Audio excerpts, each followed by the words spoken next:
on your iPhone or iPad, or just indicate to myself. Please don't repeat contributions already made by other members, and no material should be posted in the chat function if it is intended as part of the discussion. The usual standing orders apply, including that any votes will be undertaken by roll call. If any member has to leave the meeting, please enter leave in the Teams meeting for that period, or write leave in the Teams chat function and then join when rejoining the meeting, so we can keep a track on whether the meeting is quorate. All members should speak clearly and directly into the microphone when making contributions, and when referring to reports, please provide reference to the relevant page and paragraph to allow everyone to follow. Please also focus contributions on the area where clarification is required, or to propose an alternative to the recommendation. So we have several important reports to consider today, and I anticipate we'll be dealing with business in our usual efficient manner.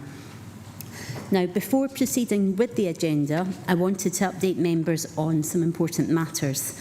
Last week, the Council received notification from the Minister for Zero Carbon, Buildings, Active Travel and Tenants' Rights, and that this Council has been appointed as the Building Standards Verifier for the area for a 6-year period, up to the 30th of April 2029. This long-term appointment was based on positive evaluation of the Council service and acknowledgement of the improvements by the Council's Building Standards Service and the engagement of the whole team in achieving this. I would like to extend my thanks and congratulate on behalf of this committee to the team in this appointment, and welcome the deserved positive feedback from Scottish Government. The Head of Economy and Development will circulate the appointment letter to all committee members for their information. Additionally, members will recall that at the last meeting of the committee, we agreed we would write to the South of Scotland Enterprise to ascertain their plans for development of their action plan and deployment of their resources and funding. We also agreed to write separately to ask for their assistance in our shared ambition for progress on the Biosphere new headquarters. We have had responses from the Chair of SOCI and these letters, and responses have been circulated to members of the committee, and I will ensure that further updates are brought forward for our consideration. We also agreed to write to COSLA to ask for assistance on the development of future planning workforce. We still await a formal response from COSLA to this request, and acknowledge that there are current actions being taken forward between COSLA and the Scottish Government on this, and would anticipate a fuller update shortly. But again, I will keep members advised on the progress. So, moving on to our agenda today, I'll pass over to Claire for Sedern, apologies, and my approval. Well, I'm happy to approve remote participation. Claire. Thank you, Chair. I'm aware of 2 apologies this morning, being from the Vice Chair and Councillor Scobie. There's a number of members currently not present, being Councillors Bell, Ian Crothers, Andy Ferguson, who I believe may be along later, Councillor Giusti and Councillor Thompson. On Teams, we currently have Councillors Brodie, Dookie Campbell, Dennerley, Dryborough, Hislop, Ingalls, Malcolm Johnston, McFarlane. That's as it currently stands. And is there any more apologies? And I should have also said we've got 6 members in the hall. Thank you.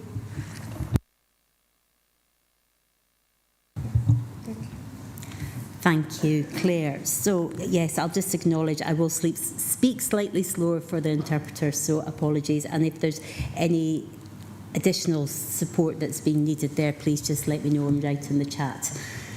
So, moving on to item 2, which is declarations of interest. Do any members have a declaration they wish to make?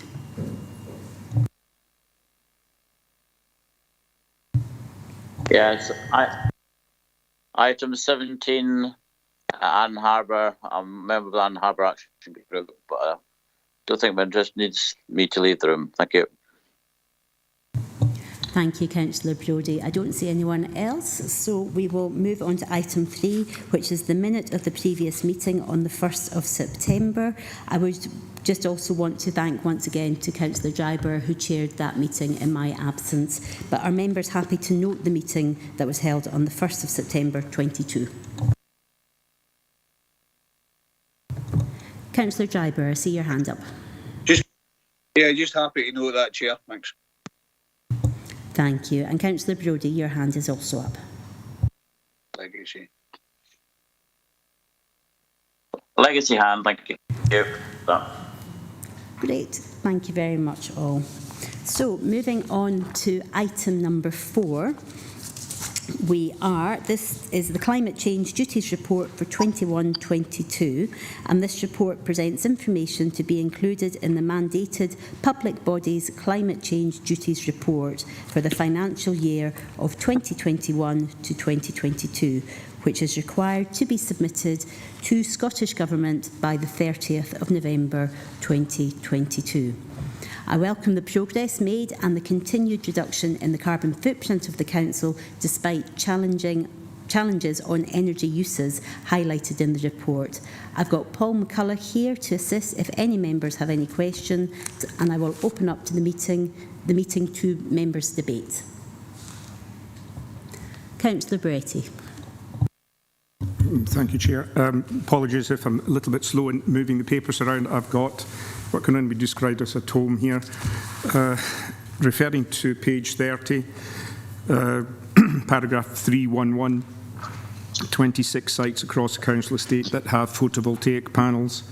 Doesn't say what the sizes are or where the estate is. It has the generation, kilowatt hours, the consumed, the demand, deemed export, and the income generated. Now, a couple of points. One is what are the actual generation costs saved had the PV systems not been in place? And two, what impact has maintenance issues, if there are in fact is a maintenance regime, and how often is it looked at? And just as a point, again, sorry, apologies for the slowness in moving these papers, but that's the way it is.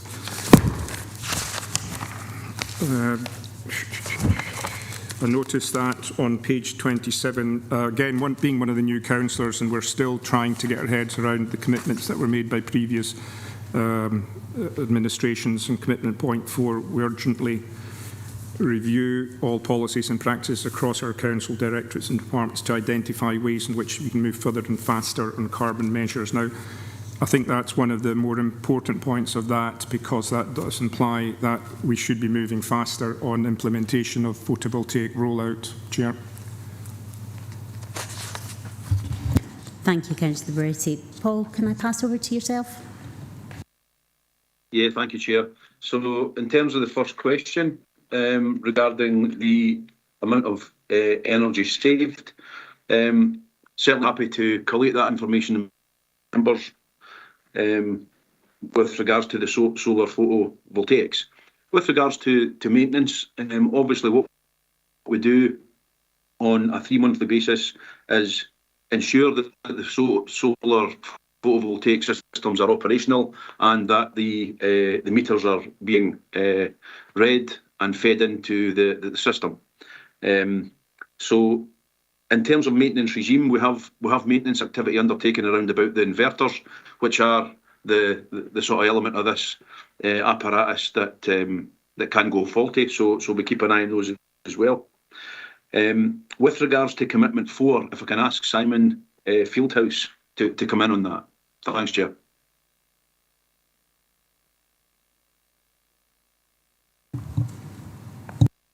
Thank you, Chair. Thank you, Paul.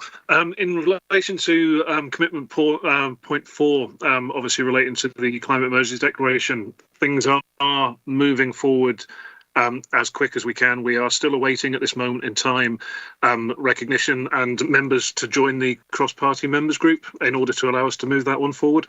And once we've got those in place, we can obviously set up some dates and ensure obviously that the cross-party members group is helping to ensure that obviously policies coming forward recognise and take into account obviously the necessity for moving towards carbon neutral. Chair.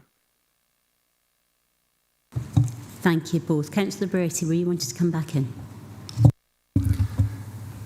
Yeah, 2.1 to the question in point 1 that I raised and the maintenance.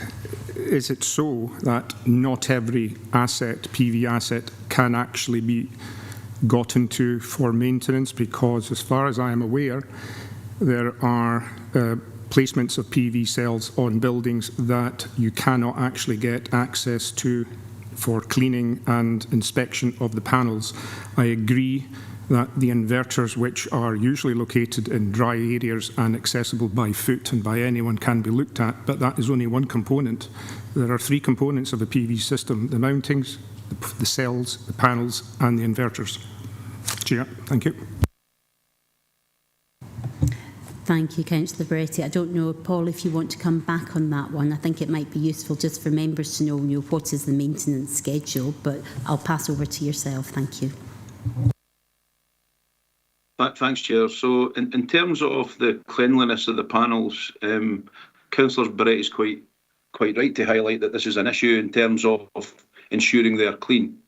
So very recently, Property Estates and Programmes we've purchased some fairly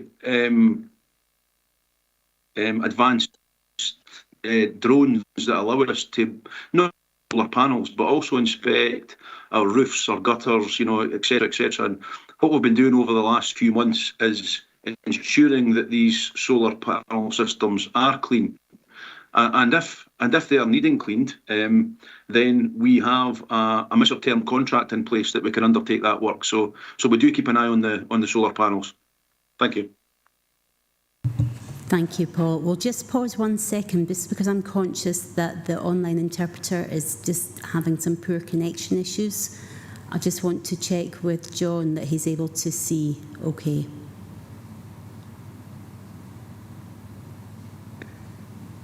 Yeah, just good morning. And like, just to let you know, as a question, I wonder if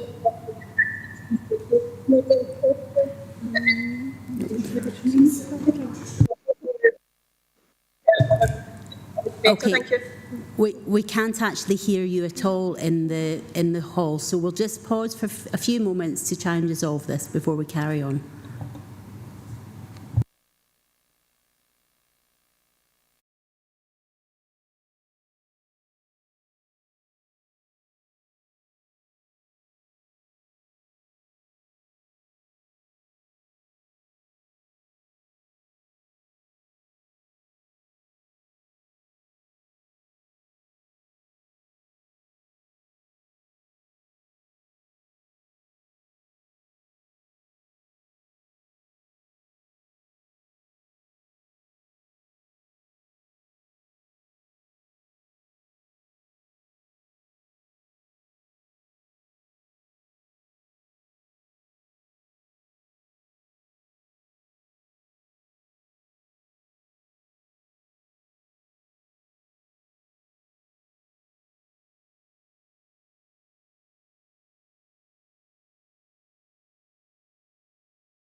That's you live, thank you.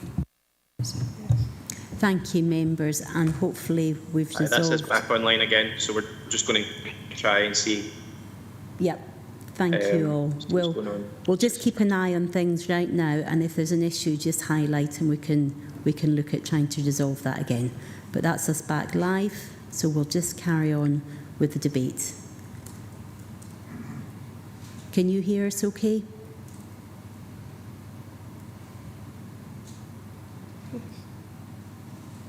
I've got John shaking his head, so I'll just confirm that with the interpreters and John that you can hear us okay in the room.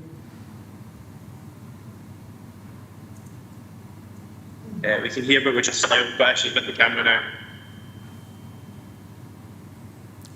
Can you repeat that, sorry? We just have some issues with the camera at the moment, with lighting. Poor lighting. Okay. We can certainly see fine on the screen here. But if John can't see...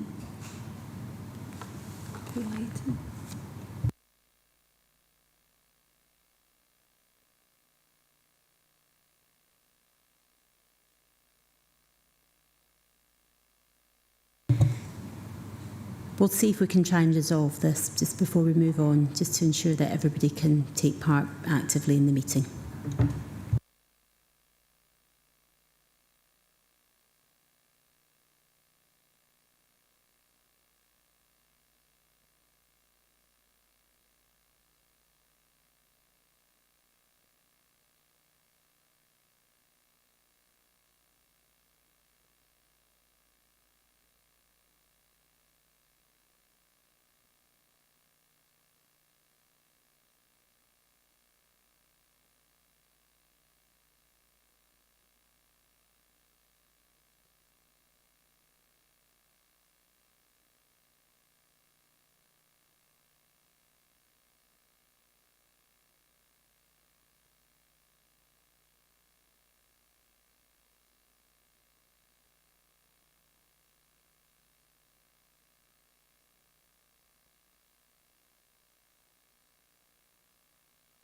Thank you, Chair.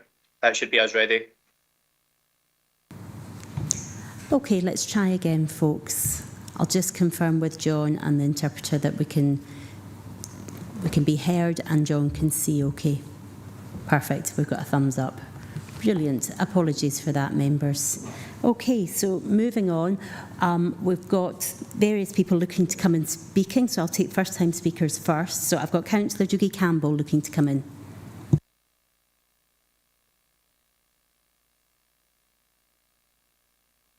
Thank you, Chair. Thanks for your report, Paul. Although my question is for Simon, and it's in relation to a couple of things. Firstly, the cross-party working group, and secondly, the citizens panel. I kind of got the indication from Simon earlier that they're still waiting for nominees from groups. This is a wee bit worrying. I know that the independent group submitted the details of our nominee quite some time ago, and I think it's important that the working group gets up and running again as quickly as possible, because they're responsible for overseeing the implementation of the 12-point plan. And, you know, with the current situation, inflation and cost of living, I think it's really important that we make good progress, spend to save proposals. So if Simon could clarify that would be helpful. And also, point 9 in the 12-point plan relates specifically to the citizens panel, which was a very important aspect of what we're trying to achieve. It's just to ask, will members of this committee receive a due copy of panels? Because I think it's very important that we understand what our addition to net zero. Thanks, Chair. Thanks, Dougie. I will pass over to Simon for that. Thanks. All right, thank you, Chair.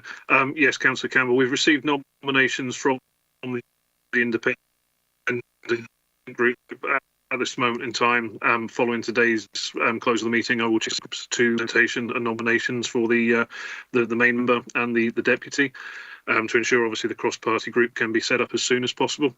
In relation to the citizens panel, as you'll be aware, the 5 pilot areas have now kind of concluded. We have the expert witness citizens panel is currently running at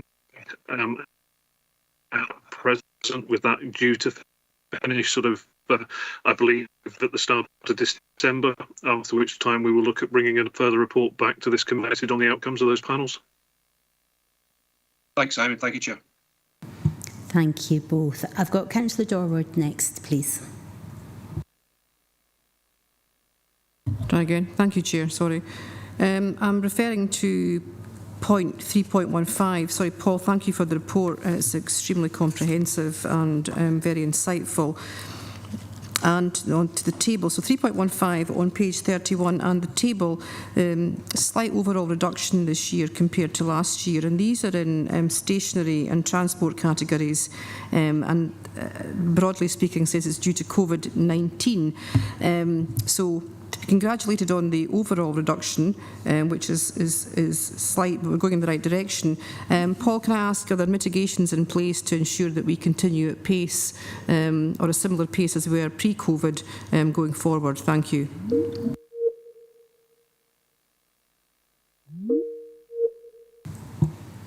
I'll pass over to Paul if we've still got you on the line. I think there's various IT issues this morning. Not sure if it's because it's raining. There we are, Paul. I will pass over to you. Did you get the question there? Thank you, Chair. I didn't catch the tail end of the question. Okay, Councillor Dorward, could you possibly repeat the tail end of your question, please? Not a problem. I don't know what bit you didn't get. I was basically asking about there's a small reduction, Paul, and that there had been an increase in categories of stationery and transport categories. And I was basically asking, are there any mitigations in place to ensure we continue moving at pace post-COVID with the same kind of percentage reduction in our carbon footprint moving on? Thank you. Thank you, Councillor, and thank you, Chair. So we do have a report on energy reductions further on in the agenda of this committee. With regards to the stationery element of this, the bill, that carbon footprint has increased slightly from the 2021 position, and that was expected, and that was due to the COVID ventilation requirements in our learning estate. So we ran a full winter with those ventilation requirements in place. Scottish Government have since clarified the position. As an authority, we now have CO2 monitors in every learning and teaching space across the estate. And these are to be utilised to allow the management of ventilation as we go forward into the colder months. So it's a balance between ventilation and thermal comfort.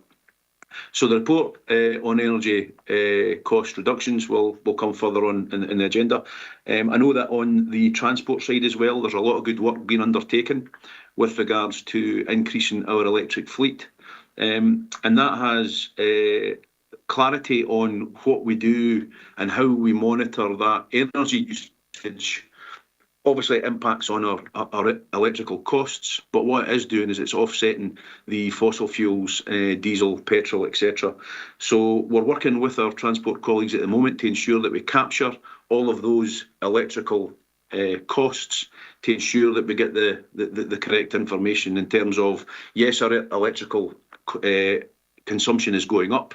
However, fuel reliance is dropping. So there is a lot of work ongoing. Thank you, Paul. Councillor Thompson, I've got you next on my list. Thank you, Chair. Apologies for being a little bit late. Yeah, actually, the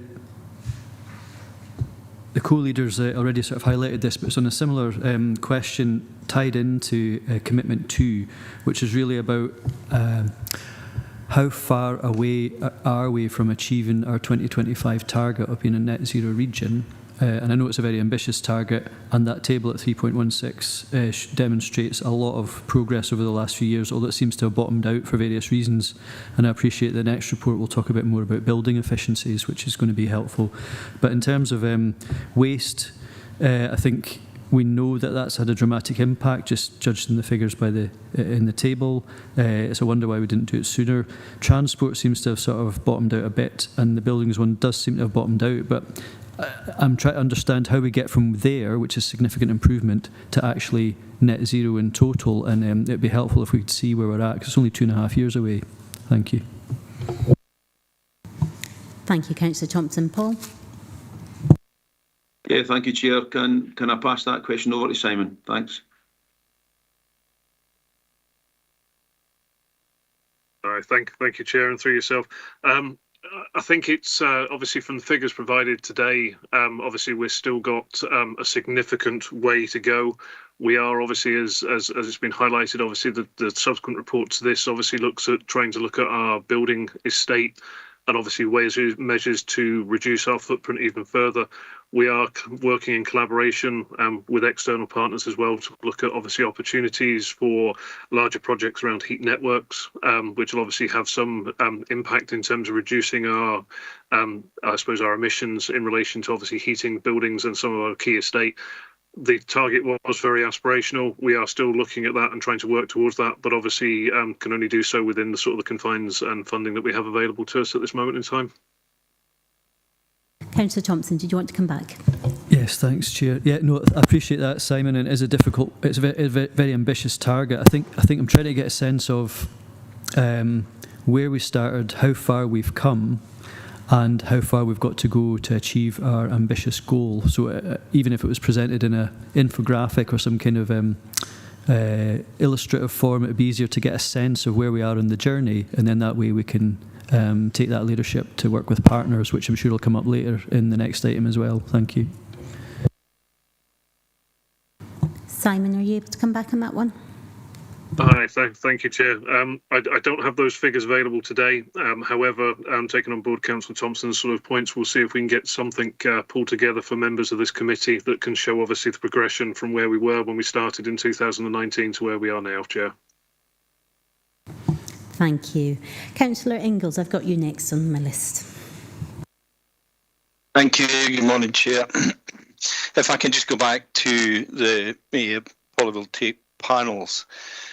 I submitted a request through EMES at the beginning of October for a report on those panels, and one of the questions I asked at the time was, is there a maintenance schedule and the panels cleaned regularly? Because I believe a build-up of grime on the panels reduces their efficiency. Yeah, I was told at that time that there was no schedule of maintenance and that they weren't cleaned, but an electrician checked them once a year. So maybe Paul can give me a wee bit of clarity on this, just exactly what the position is with the maintenance of these polyvoltaic panels. Thank you. Thank you, Councillor Ingalls. Paul, can you clarify the situation, please? Yeah, I can, Chair. Thanks for that. So the photovoltaic array itself, they are checked in terms of their operation. We check in terms of their cleanliness. We don't have a contract to clean panels. If we found an array to be dirty, we would utilise our roofing measure term contract to undertake the cleaning of that. It's not done on a regular basis. There's no maintenance schedule in place. However, there is a maintenance schedule in place to ensure the electrical connectivity and that the inverter is fully functional. So to answer the question, no, there's not a maintenance regime in place for panel cleaning. It's done on a very much an ad hoc basis. Thank you, Paul. Councillor Ingalls, were you wanting to come back on that one? I'll just check in. Yeah, just a quick point. I noticed that the ones in the question was actually about the Douglas Stewart High School panels and their efficiency, and I believe 50% of the power that they generate gets sold back to the grid. which seems to me be very efficient, you know. So obviously this is something that, as a council, we need to be looking at, and I would endorse Councillor Baretti's view on that. Thank you. Thank you. Councillor Dryburgh, I have you next on the list. Yeah, thanks very much, Chair. And this is going to be a really easy one for officers. No even bothering answering. I am the Labour group person for the cross-party working group on the environmental working group. Perfect. Thank you for that. We will get that confirmed with Simon to go forward. Councillor Baretti, I've got yourself wanting to come back in for a second time.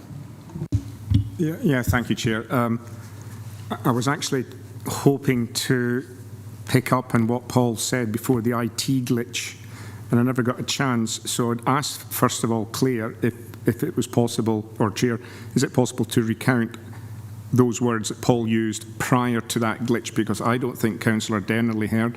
And in respect to my answer to that, and as Councillor Ingalls has pointed out, I would just like to be able to just clarify my response. Is that possible? Would you like to ask your question again? Because I don't think recalling the exact words that were said 20 minutes ago after debate would be fair to the officer. Oh, here we go again.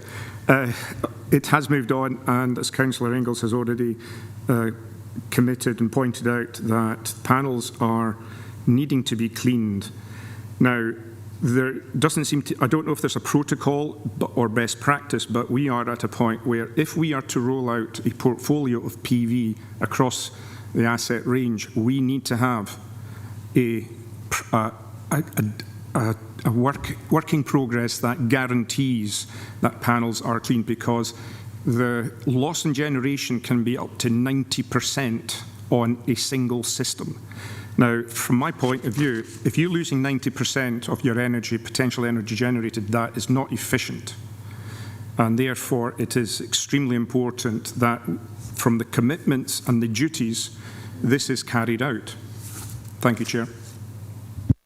Thank you, Councillor Baretti. I think it's a point well made by many members in the committee today. But Paul, I don't know if there was a comment you wanted to make on that statement made by Councillor Baretti, but I'll maybe give you an option to come back there. Yeah, certainly happy to take that on board, Chair, and move that forward. Just in terms to Councillor Baretti about the photovoltaic arrays and the amount of money that we save through having these systems. Quick calculation done during that small break. It's approximately £80,000 that we save through the generation of the kilowatt hours on the solar panels. So we'll take that away.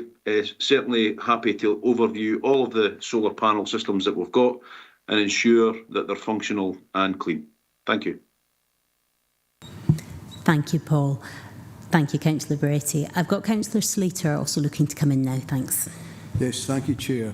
As regarding the £80,000 savings, but how does that equate against the cost of buying the panels, and what's the clawback on the panels and on a time scale, and how long the panels will actually last? Another point was, if panels are not cleaned, as another councillor said there, is there any way at all, I don't think there is, but is there any way at all by measuring the power from the panels that could be, you could find out possibly how much they were actually losing, but it obviously depends on the hours of daylight and how strong the sunshine is or whatever, but it's maybe something that possibly could be done. Thank you. Thank you, Councillor Slater. Paul. Thank you, Chair. So solar panels, in terms of the initial installation across the council estate, it was done over a number of years, and it was done at a time when there was quite beneficial feed-in tariffs. Those feed-in tariffs last for a 20-year period, but unfortunately those feed-in tariffs have now digressed from that very high level. So two sides to that. One, we don't get the same income from the feed-in tariff that used to be available. However, what has happened in that over that sort of 10 to 15 year period is that photovoltaic arrays have become a lot more cost effective in terms of their initial capital outlay. So in terms of the measurement of the actual install, we could have some work undertaken to ensure that the systems are running as efficiently as they can. I'm certainly happy to take that away and get the team onto that. Thank you. Thank you, Chair. Thank you. Councillor Ingalls, your hand is still up. I'll just check that if you're wanting to come in or whether it's a legacy hand. It's a legacy, Katie. Thank you. Perfect. I don't have anybody else. Oh, no. Councillor Johnson, Maureen Johnson. Thank you, Chair. It's page 27, commitment point 7, and it's the progress. I'm very pleased to see that Council services are working with the National Farmers Union of Scotland to support food strategies and to shorten the supply chain. Do we know how much food we are now actually sourcing locally to shorten the supply chain? Thank you. Thank you, Councillor Johnson. I'll maybe pass over to Lorna for that one. Thanks. So, Councillor Johnson, in terms of the food supply, largely for our schools, we have a naturally D&G campaign where we try and source most of our product locally. I don't have those figures at present, but we'll circulate them following the committee through our catering team. Does that answer your question? Yes, that's good. Thank you. Perfect. Okay, thank you all. So I will move on to the recommendations as they are in the report. So we're being asked to note recommendation 2.1, 2.2 and 2.3 and then agree 2.4 that the mandatory climate change duty report is submitted to Scottish Government by the 30th of November. Are members happy to note and agree? Yes, thank you. Now, moving on to item 5. Members are provided, this is our energy cost increases and measures to reduce energy consumption, and the report is by our Head of Economy and Development, and members are provided with information in relation to the Council's current energy consumption and proposals to reduce this in light of our own priority to reduce our carbon emissions and soaring cost of energy which are affecting our communities, local businesses and our own organisation. I've got Paul still on the line to ask any questions, and I will open up the meeting to members' debate.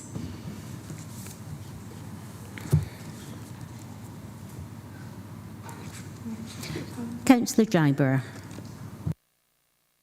Thanks, Chair, and you know, I think we do need to do whatever we can to reduce the cost of energy within the council. We need to do it in a way that we can bring our workforce along with us as well.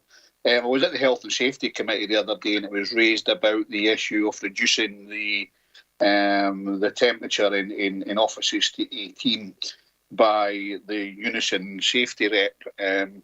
I understand, however, there has been discussions with other union reps about this, and they are happy with it. But I just wanted to clarify that has been discussed, and that the other Unison reps are happy with this. Thank you, Councillor Dryburgh. Paul, can you assist in this one? Yeah, thank you, Chair. So yes, I can confirm to members that there's been quite a bit of dialogue with trade union colleagues on that particular matter, the matter of reducing our sort of energy set point. And the concern from trade union colleagues is around about those individuals with underlying health conditions. So what we've agreed is that we'll work collaboratively with our trade union colleagues and ensure that there's no, detrimental impact on any of our staff, and we'll do that through impact and risk assessment. And the trade unions are quite happy to take that approach. Thanks. Thank you, Paul. Does that answer your question, Councillor Dryburgh? Yeah, thanks, Chair. Thank you. I've got Councillor Campbell. Dougie Campbell next, please. thank you, Chair. Archie's actually asked the main question about trade union consultation, so that's clarified that for me. Another quick question on, and I don't want to be seen as the councillor that made the swimming pools too cold, but I did note in the report that there was reference to DG1, being a significant contributor to energy costs. And in discussions with the local authority up in Perth and Kinross, was there any discussion or indication that they have perhaps reduced the temperature of pools by a degree or a couple of degrees to try and save energy? How much would it save, or would that create another problem in terms of people using the swimming pools and the impact it would have on health and well-being, etc.? Thanks. Thank you. Paul? Thank you, Chair. So in terms of the question of reducing the actual operating temperature of pools, no, that's not something they have done. However, what a number of local authorities are looking at is the opening hours of their leisure centres. So, we're all faced with this. Through the Scottish Heads of Property group, there have been discussions around about the possibility of limiting the opening hours of leisure centres across the local authority portfolio. Thank you, Paul. I'll just check with Councillor Campbell that he's happy with that response. Yeah, thank you. Thank you. Councillor Thompson. Thanks, Chair. Reading through this report and seeing some of the eye-watering statistics on the chart in terms of energy consumption, it's clear that the cost of energy is the cost of daily living, and whether it's food, fuel, or electricity, if we can harness that locally and create our own. I know we've spoke a bit about PV panels, and I'm sure there's other options. That means we take a great stride towards tackling inequality, I suppose, for our residents and providing a sustainable future for Dumfries and Galloway. So it'd be good to see if we can explore at pace any opportunity to capture and harness energy production, and then even if we're not making money out of it, we're saving money in terms of the costs, no matter what the energy prices might be in the future. I'm looking at, for example, the ice bowl costs, and it's remarkable that that actually costs more than it does to light the whole of the region as a single attraction. But obviously the ice bowl's got a key strategic importance to us, so it's how do we make the most of that and make that as efficient as possible. And I'm noticing as well that Monreath House seems to be a very expensive asset in terms of energy. How can we work with our partners, such as the Crichton Trust, if we're going to be working together to get D&G PLC to be net zero? Because it's not just us, other stakeholders have a role to play in that. And if we're identifying assets from other partners, maybe the Crichton Trust, for example, could look at their assets and make them a bit more energy efficient as well. Thank you. Thank you, Councillor Thompson. Paul, can you respond to that one, please? Yeah. Thank you, Chair. So the ice bowl absolutely is a heavy user of energy. We have a project that's in development at the moment to make the fabric of the building more airtight. That's one of the particular issues with that building in terms of the ability of the plant to temper and control temperature and humidity. So there's two parts to the project that's underway. The first part is to make the building fabric more airtight, and the second thing is to replace the plant, which is now at the end of life. So there'll be an opportunity through that project to ensure that we get the correct plant that will be significantly more efficient than the plant that's there at the moment. Another opportunity that may exist through that project is to fit additional photovoltaic to the roof of the ice bowl to offset that. With regards to Monreath House, the reason why Monreath House is so high an energy user is that we have our servers up there, and there is a cooling requirement that is very energy intensive. Obviously, as we move our servers across, predominantly onto the cloud, there will be a significant energy saving from that sort of cooling. Thank you. Thank you, Paul. Thank you, Councillor Thompson. Councillor Dennerley, I have you next on my list.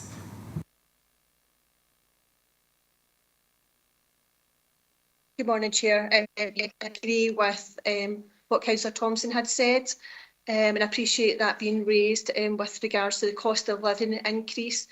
And it's already been in discussion with the union to make sure that the staff as health and safety is considered with regards to the building, and also assess the council buildings. It's worth having a look around that and seeing what adjustments can be made to make improvements in terms of making them more friendly, climate friendly, and reducing the costs. So it's worth looking at the budget and seeing if we can add to the budget for refurbishment and make some reasonable adjustments in terms of the buildings to make sure that the costs. This is linked in. It's linked in with the costs with the planning and going forward into the future, and work that costing out in terms of the solar panels and anything else that we can do in terms of climate change and our commitment to that. I think it's very worthwhile doing a review of that.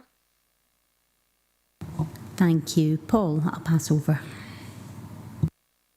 Thank you, Chair. Yep, so as part of the report, we have commenced work to review all of our properties on an individual basis through the energy audit process. And this is to look at all of our systems, be it electricity, gas, biomass, oil, look at the way the buildings operate, our heating set points, our heating times, how we heat hot water, how much hot water do we heat, etc. And there's an example of that in the appendix.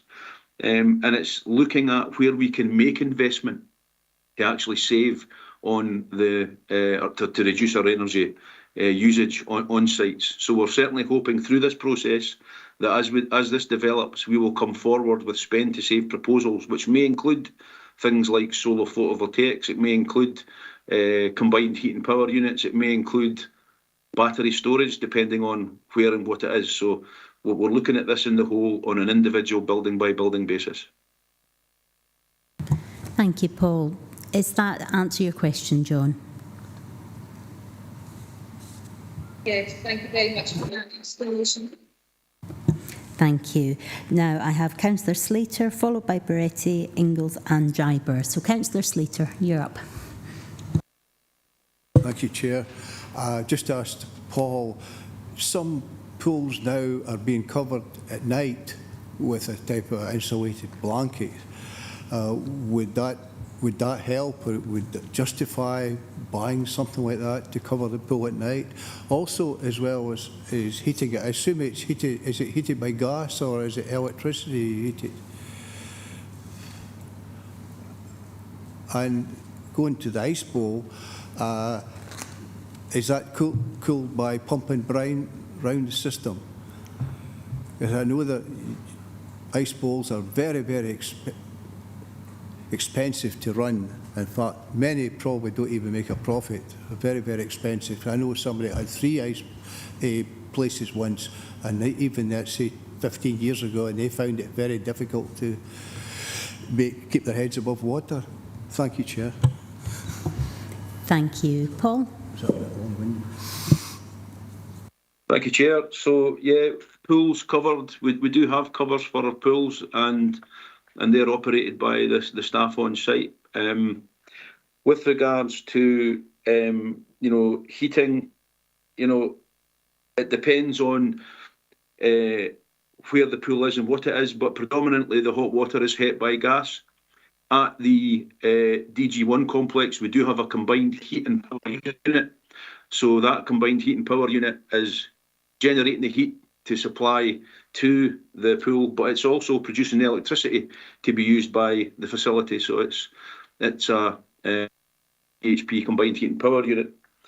With regards to the ice bowl, yeah, heavy user of both electricity and gas, and it's down to being able to keep the ice conditions and it's something we have battled with because of the permeability of the structure.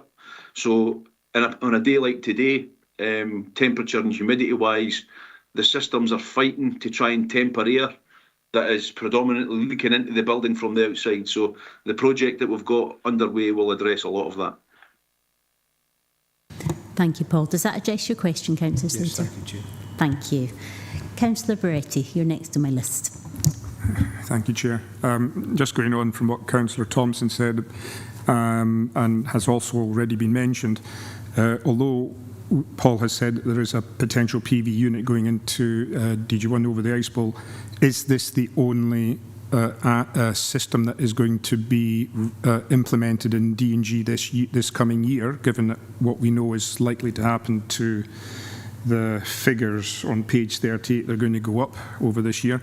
And also, although Paul has mentioned that he's got plant and looking at heat recovery on the ice bowl, have they also looked at secondary use for the heat that they're recovering? Because clearly they're taking the heat out, it's going somewhere, and with combined heat and power plants, have they looked at a process or a project that might be able to use that heat recovered from the actual ice bowl infrastructure?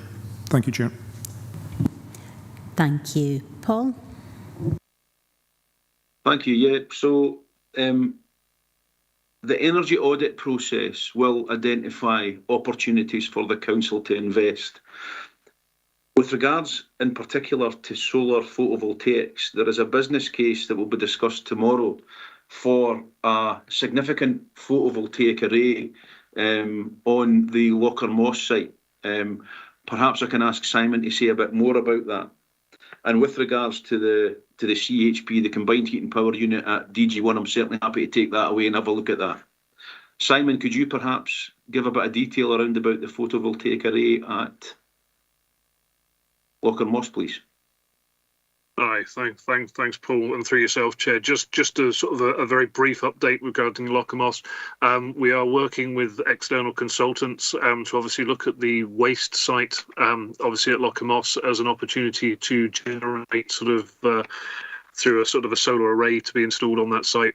As Paul's mentioned, it is at an early stage. We're just looking at the financial implications around the business case, obviously with colleagues from finance tomorrow, to see obviously whether this is feasible, and obviously would be bringing that back to committee based on those discussions at some point in the near future, Chair.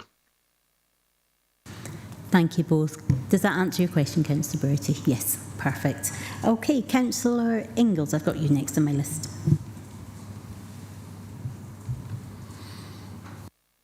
Thank you, Chair. Yeah, I think it's worth noting that DG1 is a major drain on our resources as well. It would be interesting to get a full report on DG1 back to committee, outlining exactly what the performance is like since we reopened and how the structure's holding up. So maybe that's something that could be taken forward, but it's certainly, when you look at it, you know, we're spending a lot of money a week on that facility as well, as far as energy goes. Thank you. Thank you, Councillor Ingalls. I'm aware that DG1 sits within Communities Directorate, but certainly from an energy point of view, Paul, I don't know if you've got any comments on this one. Thanks, Chair. So certainly happy to bring a report back if it is deemed appropriate. Yeah. Thank you. Councillor Ingalls, is that okay for you if we bring a report back, if we look at that and see where's the most appropriate avenue for that one?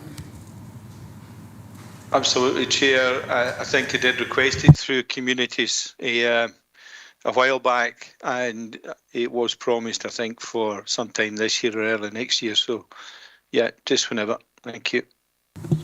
Thank you. Councillor Dryburgh, I've got you next.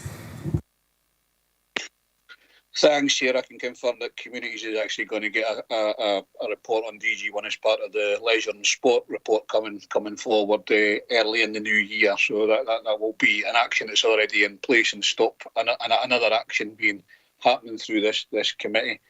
I'm just wondering, Chair, I keep on banging on about APSI and APSI Energy and things like that, and whether officers are actually using the opportunity that APSI actually brings to them through their benchmarking, through their reports, through their research, and I don't see it ever in any of the reports. We are members of both APSI, APSI Energy, APSI Performance Networks and things like that, and we should use those organisations.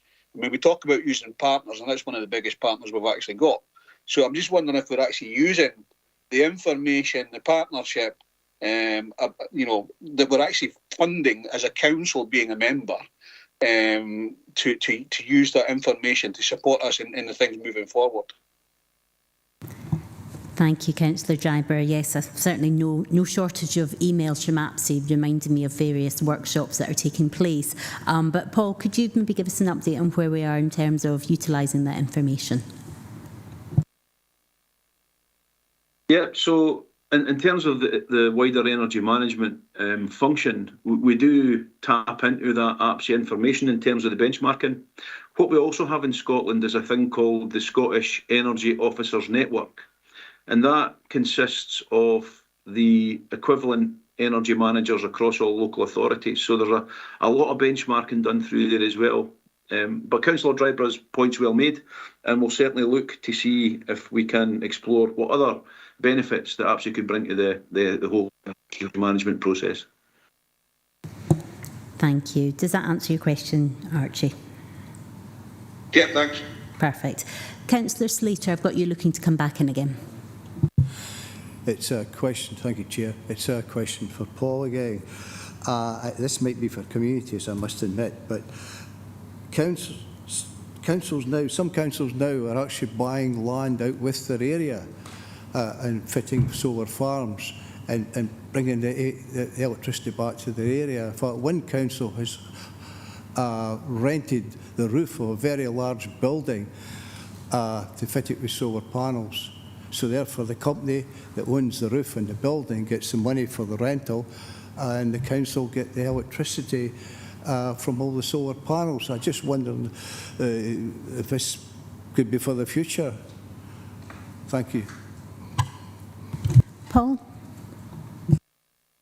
Yeah, thanks, Councillor. Thanks, Chair. So there are. You're absolutely right. There are various organisations looking at any way that they can reduce their energy consumption or support that through renewables.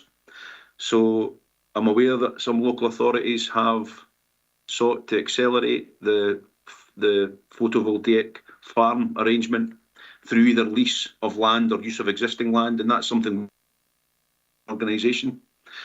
There are also organisations who will fit for free solar photovoltaics to the roof of any organisation, and they will charge you for the electricity. Now, in terms of the detail around that, in terms of affordability and being able to enter into a 25-year contract, electricity is quite complex in that it's not just about at home we pay a standing charge and we pay a unit rate. We, as a local authority, pay a unit rate, but there are a fairly complex set of other charges, distribution, transmission, etc., etc. So it's about cost-benefit analysis, looking at what land we've got, what opportunities have we got. Locher Moss is a good example. Do we have roof spaces that we can further utilise to install solar? And then it's about that cost-benefit analysis, making sure that the initial capital outlay versus the revenue return makes sense. And obviously, as we go forward and energy becomes more expensive, then the case becomes stronger. Thanks. Does that answer your question? Would you like to come back again? Ask Paul Absolutely. one more question. As you know, Paul, we have a river here that thousands of litres pour over the col, millions of litres probably during the year. Now, a number of years ago, there was a power generating station on the Nith there at the col, and the races are still there. If you look over, you'll see where the races were. But I believe that if something like that was done, because modern technology and modern turbines or Archimedes screws, as they call them, are far, far more efficient than what that one was many years ago. And I just wondered, that would certainly bring down our carbon footprint, and it would probably help put our town on the map. It would generate part of our own electricity. And I think the minute you switched it on, it would start bringing money back into the community and on the wider community. I think all that water is just pouring away. It should be used, because there's a number of places now. I stayed in a house, and that's what it had. It was a generator in a small barn, but it did the job. So I'm saying you could scale it up, and the cost of it could be built underground as well. So I I feel like you're looking for ideas, and the river's there and the water's there to be used. Thank you.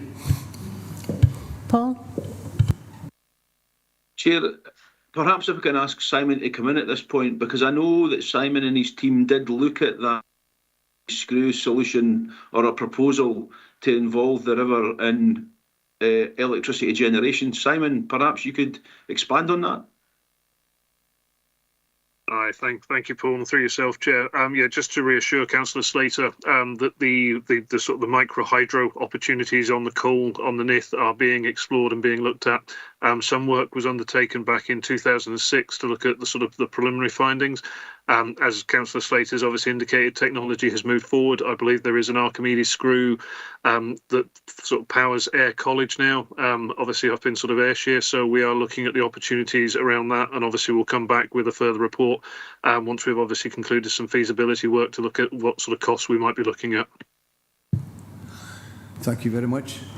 Thank you. Thank you all. I'll just double check, Councillor Ingalls, that that's a legacy hand, unless you want to come back in. No, it's a legacy hand. Apologies again, Chair. No problem. It's easy done. And certainly, I'll just make a note that Councillor Dryburgh has mentioned there that there's borderland opportunities. And certainly, as been highlighted by the debate, there's certainly a lot of interest, and there's a lot of new technology that members are keen to see Dumfries and Galloway Council take advantage of. I do have Councillor Beretti looking to come in swiftly before we move on to the recommendations. I will be swift. Paul, you've mentioned cost-benefit analysis quite a few times and payback. I'm just looking on page 48, and I see that there's various years from which payback is calculated based on I would imagine, the initial capital expenditure. Have you got a formula to which you stick? Because there must come a point when payback years may exceed what you think that equipment will hold or be reliable. Thank you. Paul? Yeah, so we're not, I suppose, governed by the if the number of payback years is less than X, we would undertake the investment. I think it's a bit more complex than that, and that we all know going forward into the future, energy prices will increase. So I think there's a balanced judgment between the initial capital cost, the sort of payback period, and the revenue savings that can be generated. So I think it's very much on a site-by-site basis, and depending on what opportunities exist within that site to undertake the work. Yeah, I'll just come back, Paul. I noticed that on page 48, for instance, in the mechanical services, you've got oil-fired boiler and pump direct replacement. Now, all oil-fired boilers at the moment are looking at higher costs. Payback period is 19 years, savings 6,199. That is surely going to be impacted by the rising costs of fossil fuels and various logistics around oil management. Paul? Absolutely. Sorry, Chair, absolutely. And that's why if you look at the mechanical services side of things, we're also looking at a biomass solution. So yes, there's a significantly more capital outlay in biomass, but that will certainly help us in terms of carbon reduction. So it's not just about energy saving this, it's also about trying to reduce our carbon as we go forward. Thank you on that one. I think if there's any more detailed questions, we can maybe take those offline, if that's okay, Councillor Beretti. Councillor Dorward, apologies, I never saw you there. I'll invite you in now, please. Thanks, Chair. This is not a detailed question, be pleased to hear. It's just there's an observation and a couple of questions as well. So obviously the goalposts have shifted significantly over the past year in terms of energy consumption, and it's something that nobody was expecting. So I would like to applaud the work proposed to be done going forward. And again, thanks, Paul, for your report. A couple of questions on that, though. You have said in 3.11, page 39, you've benchmarked against Perth and Kinross even council, who have a similar sized estate. A couple of questions on that, maybe slightly pedantic. Do they have a similar degree of rurality to D&G? And do they have a similar state of estate, if that makes sense? So is their estate in a similar state as ours in terms of energy consumption? And just a comment to make on, I know we've been focusing on DG1 and the Ice Bowl, but I would say also the leisure facilities provide, from my perspective anyway, a very important public health service to the community. So that's also something to be taken into account. So as well as consuming the most energy, what do they contribute to the public sector? And what do they contribute to the public? And also there's quite a lot of energy consumption from our schools, which I would suggest needs to be addressed fairly rapidly as well, and that might be challenging in terms of financial constraints. So a lot of statements there, Paul, afraid, but one question mainly about Perth and Kinross. Thank you. Paul. Thank you, Chair. Thank you, Councillor. So Perth and Kinross, similar size of estate, perhaps not quite just as rural as what we have. We're obviously one of the most rural local authorities in Scotland. In terms of the condition of their estate, and the condition of our estate, I think we have a more varied type of building. So if you think about the buildings we have across our estate, we range from castles through to modern fit-for-purpose schools, with everything in between. So we do have a very varied estate, and we do have very much varied heating systems when we're talking about energy and energy use. And the ability to control those. But as we move forward, we'll look to introduce further control in order that we can really manage the energy consumption across these buildings. Councillor Dorward.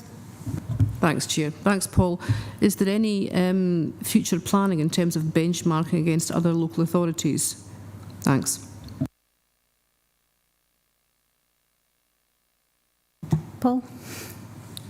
Thanks, Chair. So there is work underway with the Scottish Energy Officers Network regarding benchmarking activity, cost per square metre in terms of the energy use. It's something that we discussed at the last Scottish Heads of Property group.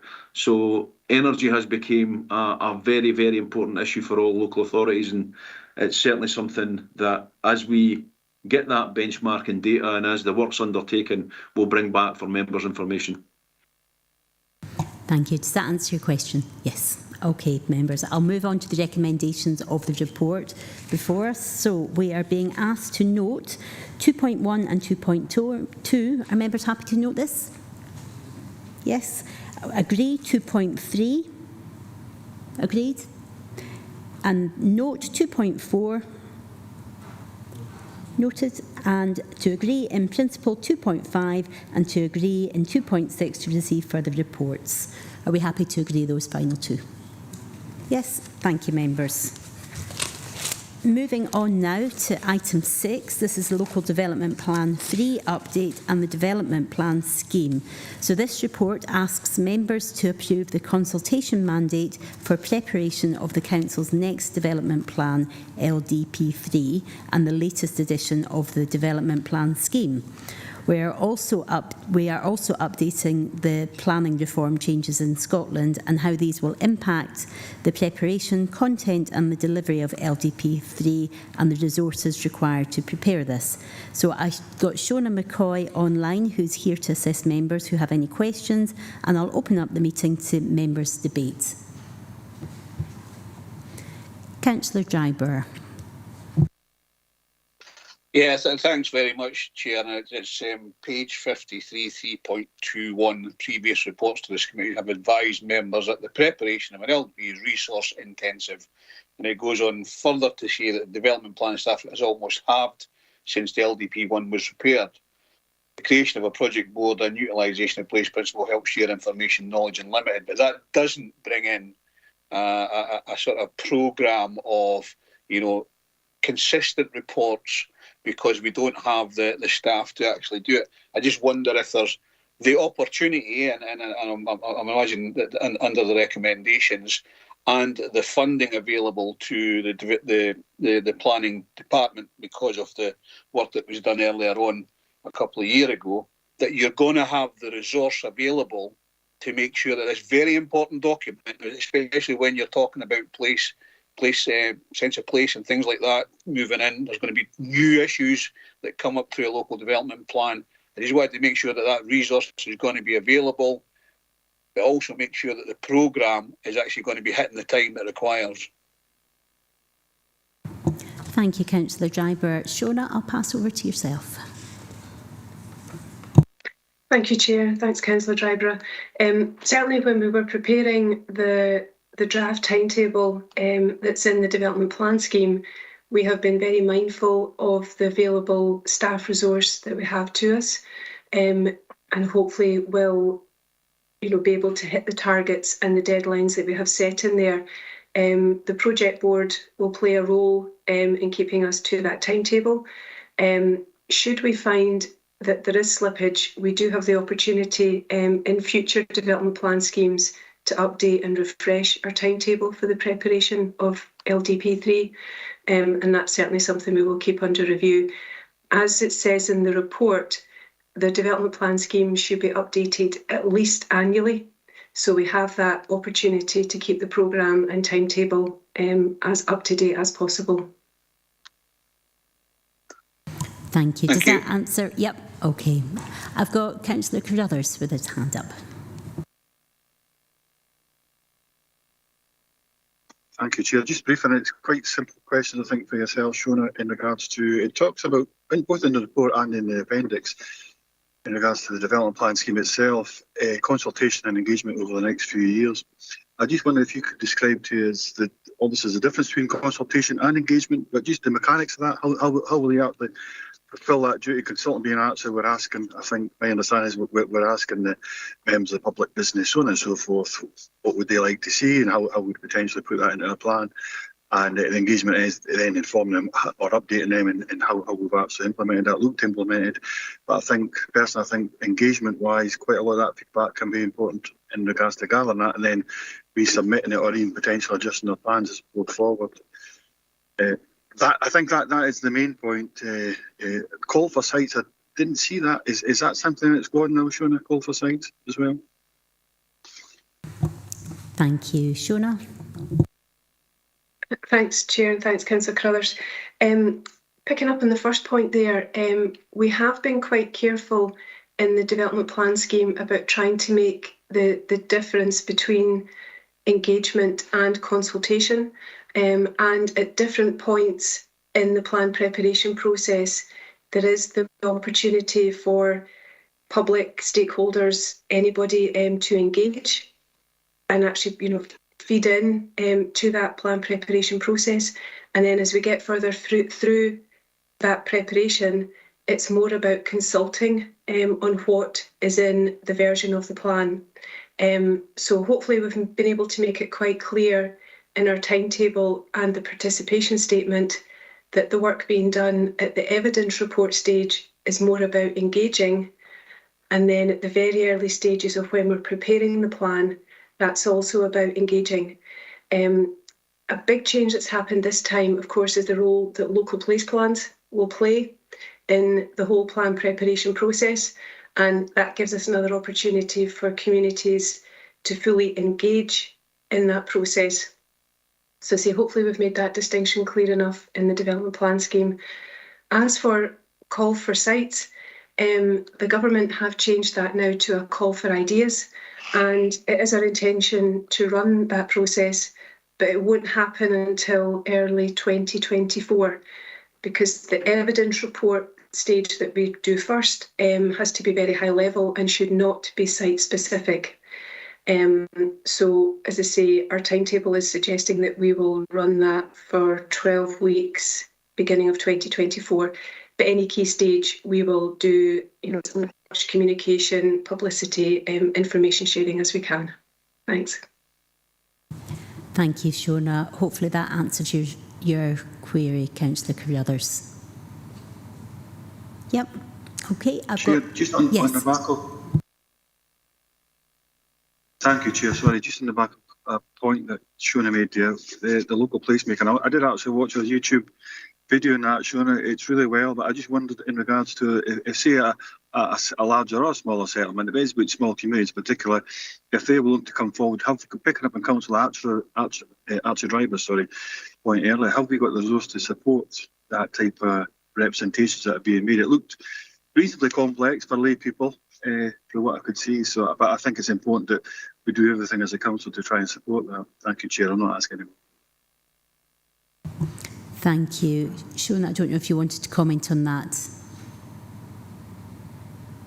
Really just to say, to acknowledge that the help we had from Third Sector, Dumfries and Galloway, who actually prepared the short animation for us that's on our page. In response to the question about resource availability, we've set up local place plan teams within each of the wards, which will comprise the ward officer, the place officer and the planning officer. At the moment, to be perfectly honest, we have no idea about the level of interest we are going to have from our communities.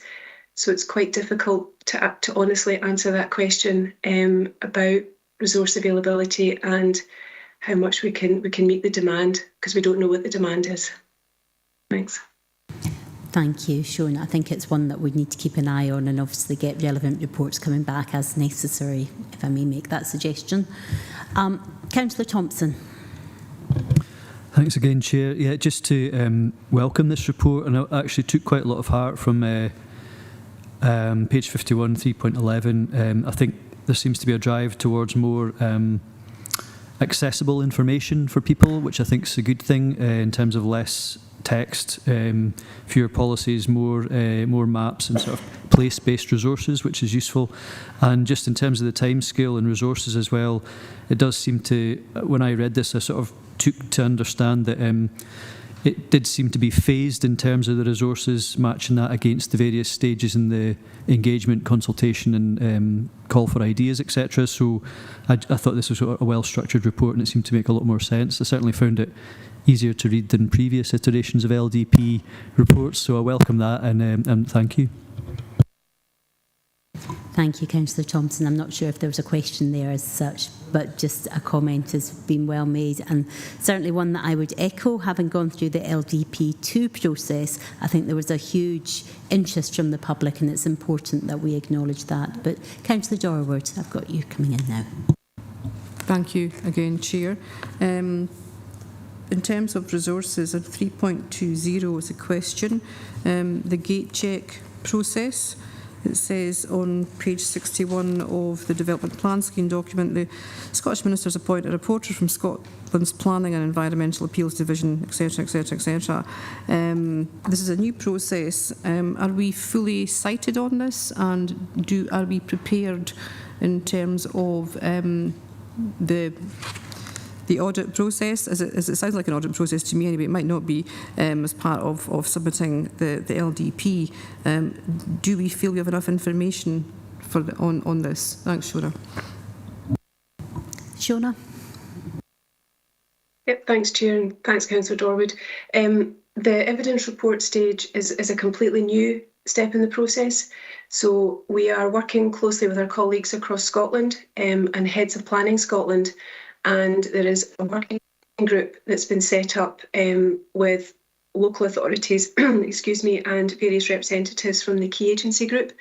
So that's representatives from SEPA, Scottish Water, Transport Scotland, and so on, because every authority is going to have the same information ask of these agencies and these bodies, so that we can make sure that the work that takes place is proportionate. But it also satisfies, hopefully, that evidence report requirement. No authority in Scotland yet has been through, excuse me, through the formal gate check process. So we will try and be as best prepared as we can be, and there probably will be authorities that will be ahead of us, so we will all be watching them to learn as many lessons as we can. Thanks. Would you like to come back in again? Yep. Thanks, Shona. So we don't know what we don't know yet, effectively. Thank you. Thank you. Councillor Hislop. Thank you, Chair. It's with regard to the points of the new LDP3 will be different and it will contain more maps, etc. Is this us going back to the old ones where we used to have settlement maps, we used to have small buildings group maps, which we did away to make it more easy, but now we're putting them back in? Just a question. Shona? Certainly the intention is that it is more, as it says in the report, more place-based, more map-focused. The intention is that there should be very little, if no, policies within the local development plan. The intention is that they should be within the national planning framework, which was laid before Parliament. The revised draft was actually just laid before Parliament last Tuesday. So we're just working our way through that to see what the implications are. As the report also says as well, that if as a council we feel that the policy position set out in the national planning framework doesn't reflect our local ambitions or aspirations, we understand we have the opportunity to put policies in our next local development plan. To answer the question about maps and inset maps and so on, nothing has been fixed. That I think will form part of our engagement work, the work that we do with yourselves as elected members. We're pretty much, it's a blank canvas at the moment, so it's quite a difficult question to answer, Councillor Hislop, I'm sorry. Thank you, Councillor Hislop. I see a thumbs up there, so is that okay for you? Yes. Great. I don't see anybody else coming in. I would just also like to capture, certainly when we were talking about the council plan, I think the word radical was used in one of the sessions I was in terms of how we develop our plans for the future. So I will look forward to getting a radical plan back for future consideration. But thank you, Shona. So moving to the recommendations, we're being asked in 2.1 and 2.2 to agree and 2.3 to note.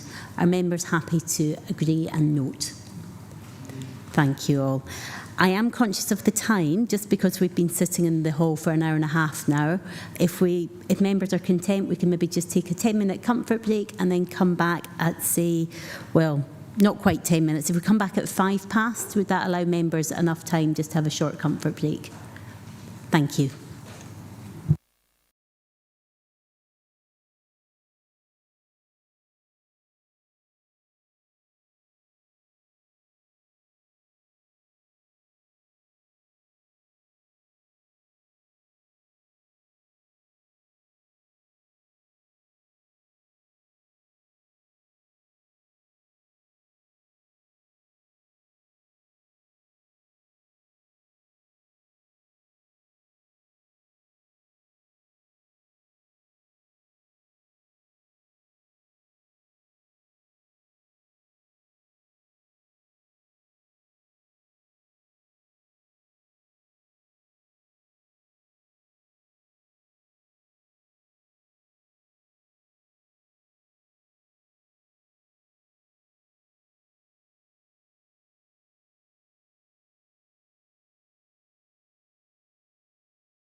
Thank you, members. So we will carry on with our agenda.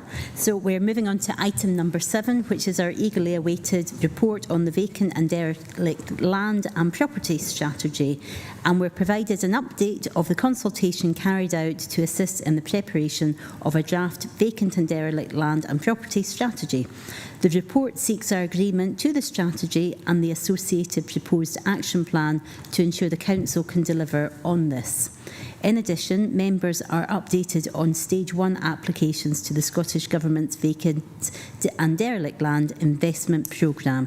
And I have Jamie Little online, who's here to assist members with any questions. So I shall open up the meeting to members' debate.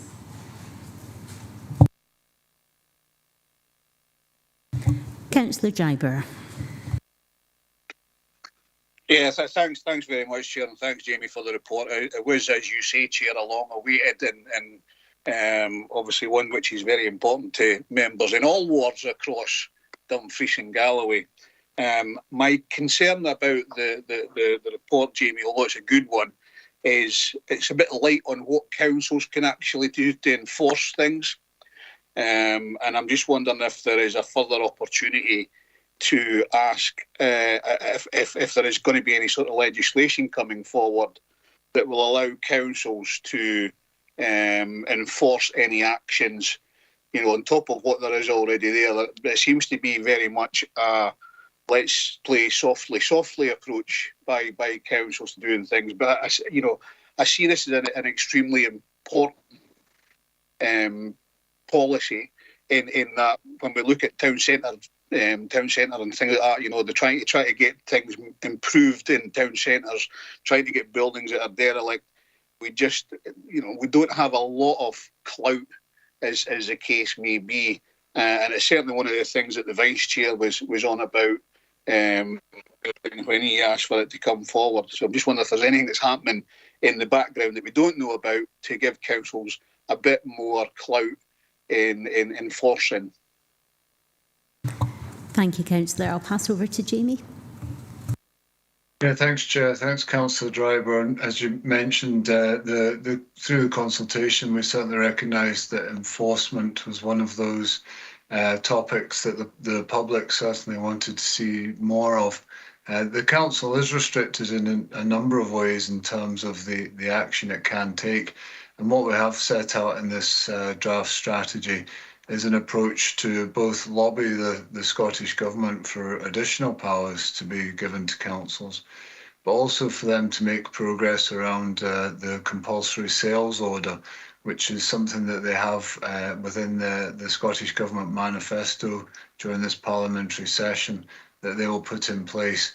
And what that does is, if it is enacted, is it will allow the council to require owners to put their properties up for sale when there is clearly no intended use for it. The benefit of that in terms of when compared to the compulsory purchase order is that can be done in a much swifter process without necessarily an end use having been identified for the property. And they would obviously encourage owners to either take action or to at least transfer those buildings onto somebody who would.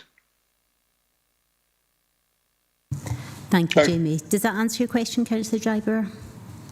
It does, Jamie, and I'm just wondering if that will help us, you know, with the town centre. We're looking at town centre living, for instance, in you know, above shops and things like that. You know, obviously, some of these buildings are owned by pension funds and things like that, and it's basically a tax evasion purpose.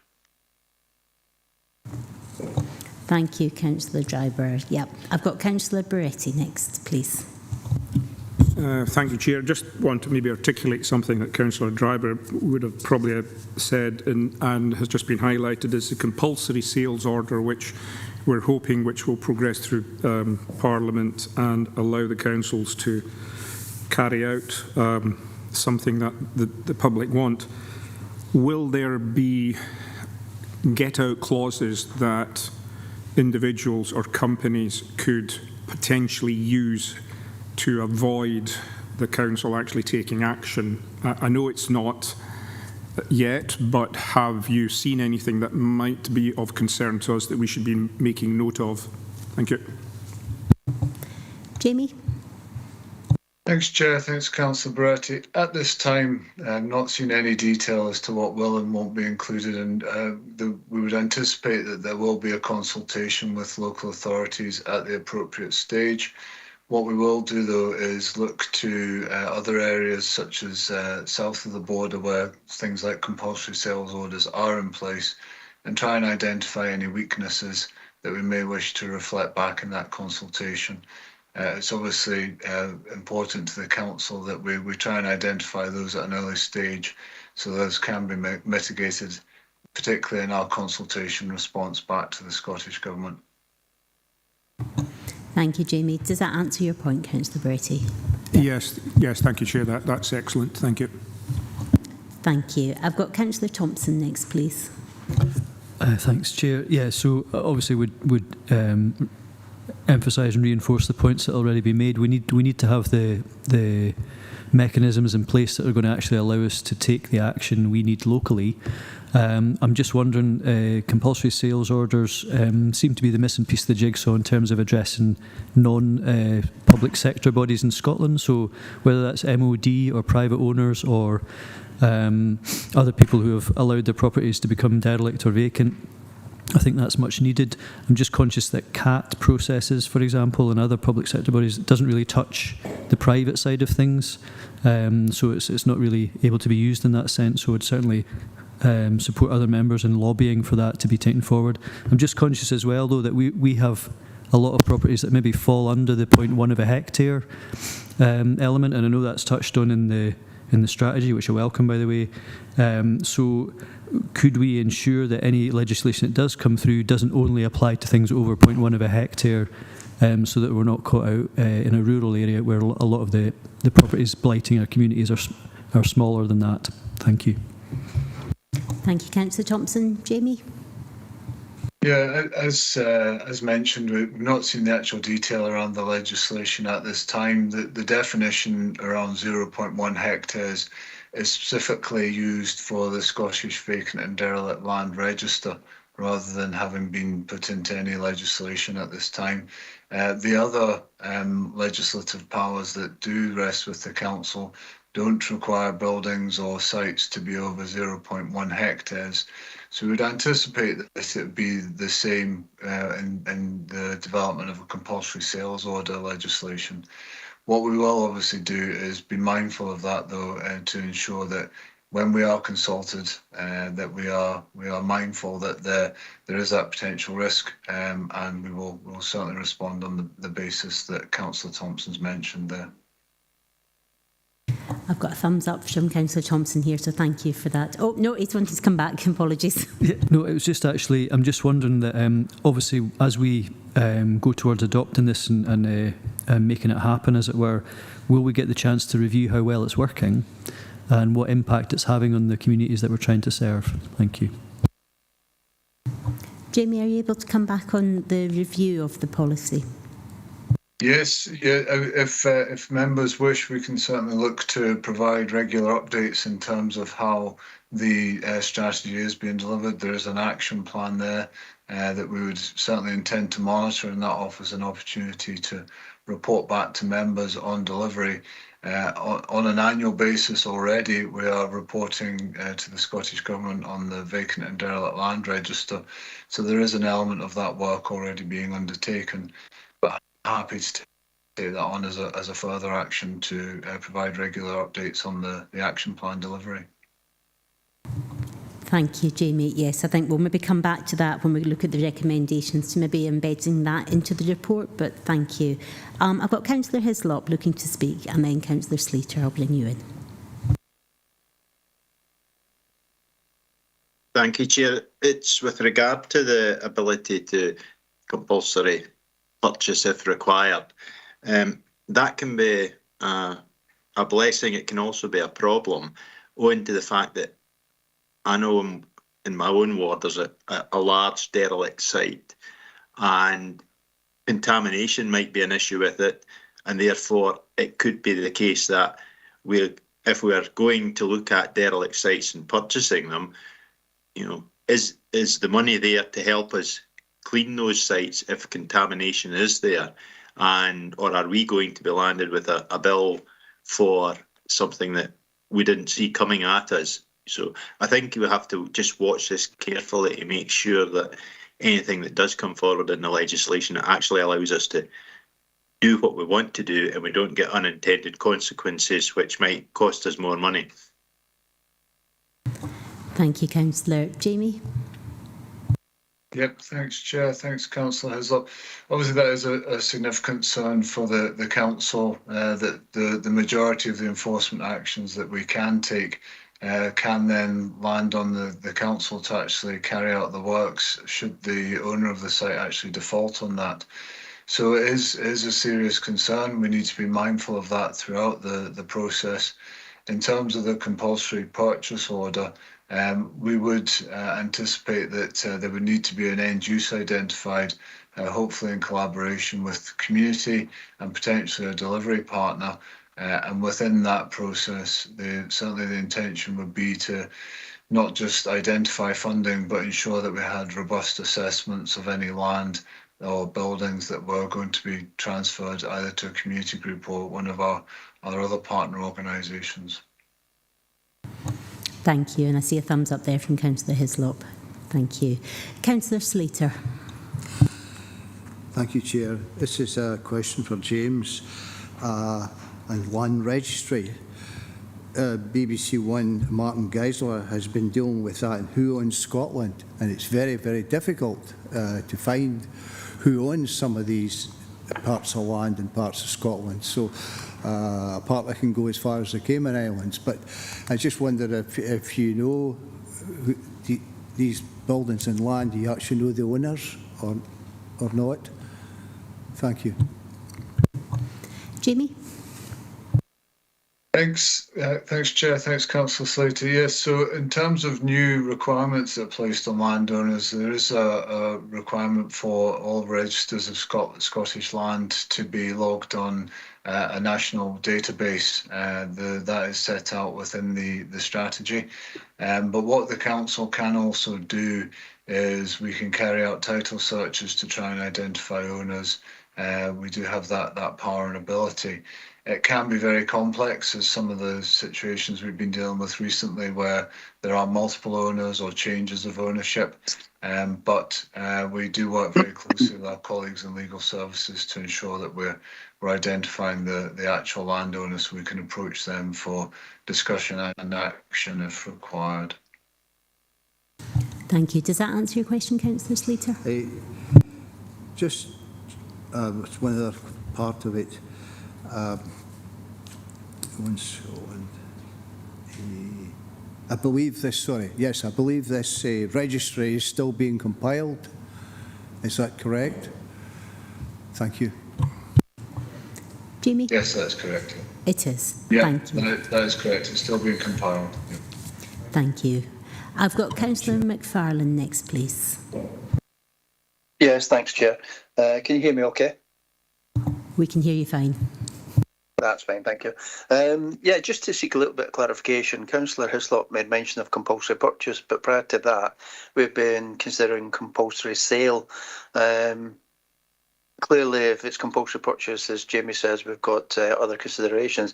But in relation to compulsory sale, would there be any onus on the owner of that land to make it habitable, suitable for use, etc.? Thanks. Jamie? Thanks, Chair. Thanks, Councillor McFarlane. So, as mentioned, we haven't actually seen any proposals of exactly what will come through the compulsory sales orders. We would anticipate that certainly any value that was attached took into full consideration the state of the building or the state of the land. As said, as soon as we get an opportunity to consult, we will advise members. But at this time, have not seen any detail other than the Scottish Government's commitment to bring forward compulsory sales orders within the lifetime of this Parliament. I see a thumbs up on the screen for that one. Thank you. Councillor Campbell, I see some narrative in the chat, but I've also seen a motion to speak. So I'll maybe bring yourself in, please. Thank you, Chair. I've no idea what that is. But anyway, I'll ask my question. Just building on the point that Ivor Hislop was making, and the thought struck me: do we actually know how many vacant or derelict sites that we actually have in the region in terms of grasping where we actually are at this point in time?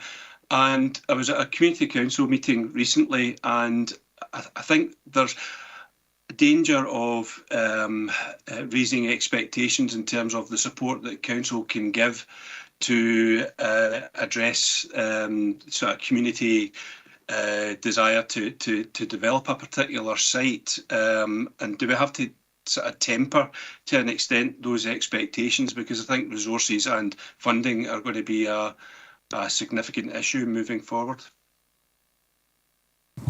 Jamie? Thanks, Chair. Thanks, Councillor Campbell. So in terms of the first point, what we do have is a submission back to the Scottish Government on an annual basis in terms of sites that meet their definition of vacant and derelict land. We have around 73 sites on that list.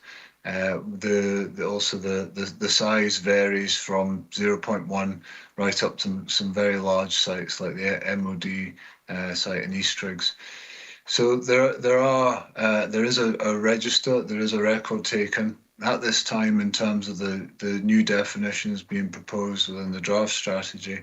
We will have records. We may not have full records on all that database. The intention is certainly to continue to try and work with communities to identify their priority sites, particularly through the development of place plans, as was discussed on the agenda earlier, and allow communities to highlight their areas for prioritisation.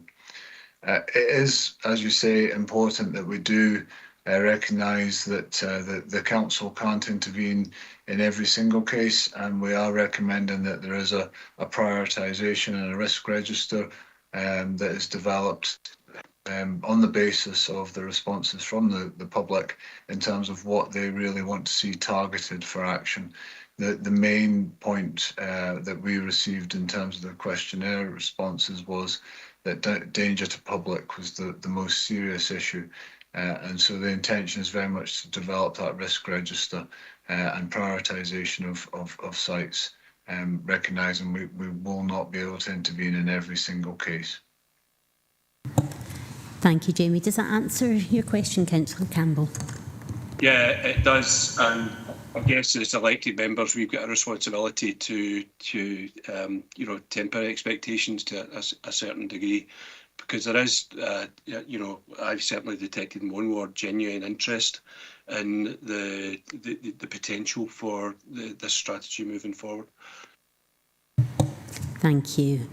I don't see any other members looking to come in, so I would add my own comments and thank you very much for bringing this report to us. I think even having end-use case studies within the strategy I think is really helpful to understand what powers we do have as a local authority. But taking on board the point made by Councillor Thompson in getting a regular update, perhaps annually, and reviewing the strategy. So in moving to the recommendations, first of all, are we happy to note 2.1 and 2.2? Yes.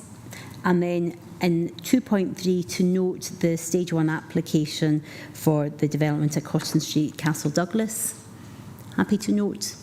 And then if we wish to put forward an additional recommendation as per the discussion and debate to agree in 2.4 essentially to agree to have a 12-month or an annual report of the strategy. Are members happy to agree that?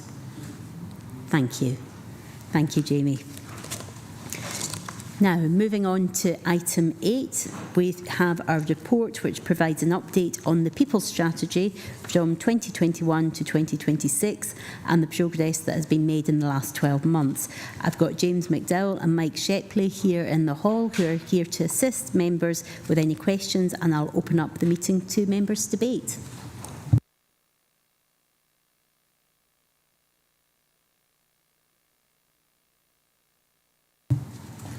I'm not seeing anybody looking to come in. Oh, no, Councillor Beretti. Apologies, I'm sorting out the papers here. one of the things that we obviously are looking at is increasing the number of staff that we have, and more likely on a short-term basis. What this imposes and implies, given that the cost of living crisis and getting around the town, getting around the region, it's certainly going to impact on anyone who's on a short-term contract, the cost of transport. So in this particular area, do we have a policy where we're not just looking at employing people on short-term contracts, but assisting them in the means to which they are going to get to the employment, bearing in mind that we also have a duty of care, whilst even though they're not in the actual location of the work, but actually getting to their place of employment, Chair. Thank you, Councillor Bretty. I'll pass over to Mike, please. Thank you, Chair. Thank you, Councillor, for the question. What I would say at this point, obviously, there are a group of colleagues that are working currently on the cost of living crisis and its impact on individuals and the communities. And we support that through my service with regards to the impact on staff. In terms of the question around the transport to and from the workplace, obviously we have introduced a flexible working policy and also a hybrid working policy that would allow staff to discuss with line managers how those two policies can be used, or the details within those two policies can be best used in order to support agile arrangements for staff to work across the region on behalf of the Council. We continue to undertake our responsibilities through the people strategy and other HR policies and procedures around our duty of care for ensuring that employees are able to turn up for work. And again, we will continue to look for flexibility in support of that duty of care. Thank you, Chair. Thank you, Mike. Do you want to come back, Councillor Bretty? I fully understand that, given that we're now in hybrid mode, and probably will be for some time, but I would also emphasise that not everyone in every job is going to be able to work from home, so they are going to be required to go into a location or a place of work to be able to facilitate that commitment and contract. And it's in that case where you might actually disadvantage people simply because they don't have a means of transport to get to it, or if they do, and given today that we have a good example of a precipitation event, as I would call it, which is beyond most people if they're on a bike or walking, because if they've got to carry materials, by the time they get there, they'll look like ducks in a pond. Thank you, Councillor Bretty. I don't know, Mike, if you want to come back on that one, but I think it's a point well made, Councillor Bretty. Thank you, Chair.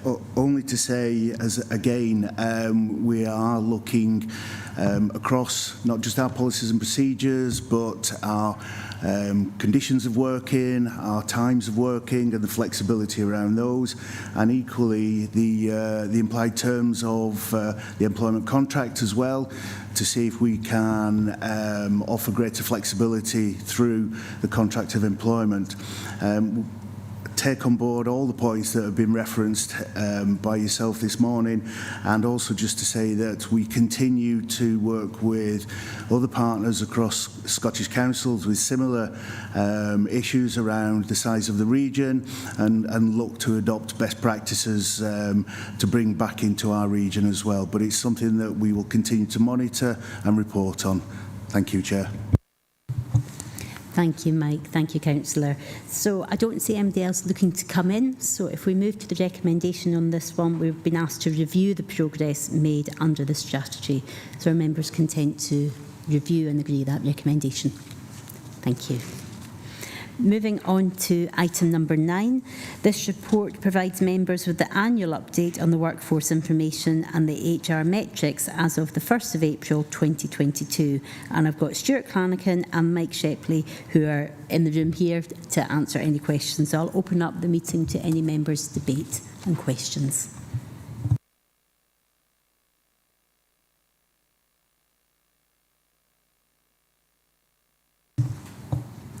Oh, Archie Dryburgh, Councillor Dryburgh, do you want to come in?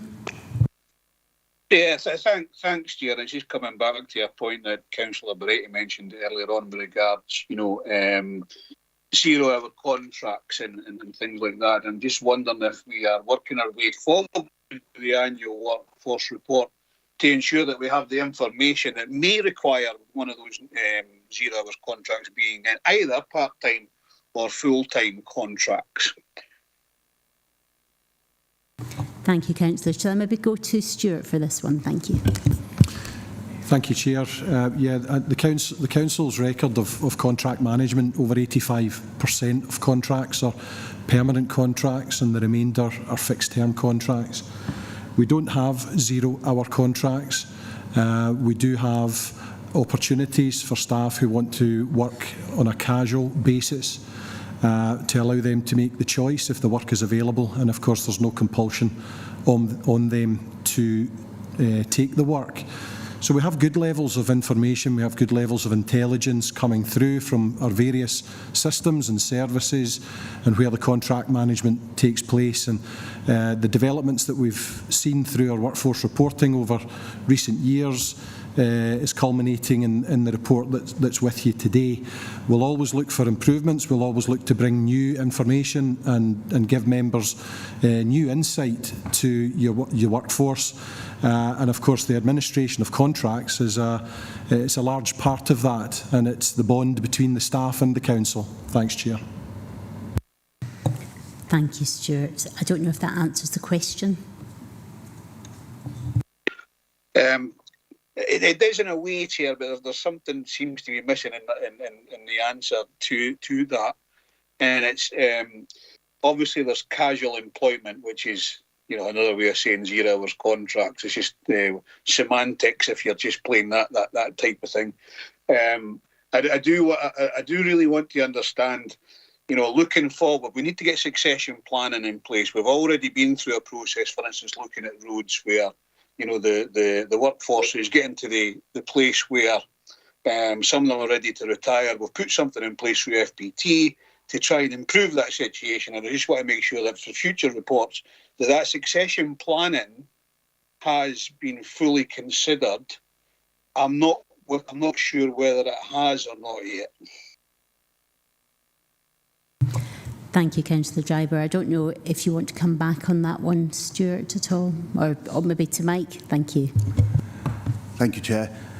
Thank you, Councillor Dryburgh. With regards to succession planning, it is our intention that next year, and it is detailed in the report on the people strategy and the actions that sit behind that, it is our intention to develop a talent management strategies, framework, and to include succession planning that again will be best practice around talent management and succession planning and our ability to grow our own, equally our ability to recognise the potential in individuals across the council and the development of career pathways and the ability to develop a career within the council going forward. Thank you, Chair. Thank you. Councillor Thompson, I've got you next on my list, please, and then I'll bring in Councillor Dennerley and then Councillor Slater. Thanks, Chair. Yeah, it's more for clarification. It's just a question about the relationship between head count, full-time equivalents and vacancies. So I'm reading in the paragraph on page 129 where it talks about the workforce data headlines. And we have a full-time equivalent which is reduced in the last 12 months, but I think it's up over the last 5 years. But the number of vacancies has increased. And it's really just to get, do we have a workforce establishment figure that translates into the number of full-time equivalent positions? And do vacancies, the figure that we have this year, which is higher than usual, is that included in the full-time equivalent, or is it just part of the workforce establishment and they're listed as vacancies? So it's just to get an understanding of what our total workforce establishment is, how many vacancies there are, and what the remainder is, if you like. Thank you. Thank you, Councillor. Stuart, I'll pass over to yourself, please.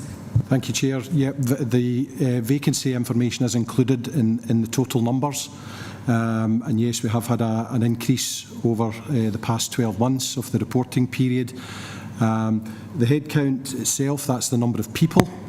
And the difference between the headcount from the full-time equivalent is that the full-time equivalent is the total number of hours that the people work compared to the full-time number of hours for each position. So it is just a fairly simple calculation, but the headcount and the full-time equivalents are different, because what we're showing there is that we have more people, but the full-time equivalent is less because we have a lot of part-time employment as well. Thank you, Chair. Thank you. Does that answer your question, Councillor? Just about, Chair, I think. Just so. About. Thank you. So the full-time equivalent, I'm reading there, it's increased in the last 5 years, but it's dropped since last year, and that also includes the fact that there's more. So is that because there's more vacancies, or is it just the actual number of full-time equivalent? Yeah, it's that bit there that I don't get. Thank you. Stuart. I think we're reporting a 4.05% increase in the headcount for the previous 12 months. The full-time equivalent is less than that, and that is dependent on the contracts that the services put out, and that will change on an annual basis. So we have more people, but the full-time equivalent is less. Thank you. Thank you. So it's just the last line of that bullet point says the head count 0.57 has reduced, the number of positions 0.37 and full-time equivalent 2.27 has increased. So there's a 5-year figure and a 1-year figure presumably there, but yeah, so I think I'll maybe read it again tonight and then think about it with a cup of tea or something. Thank you. Thank you, Councillor. Councillor Dennerley, I've got you next on my list, please. Yeah, thank you, Chair.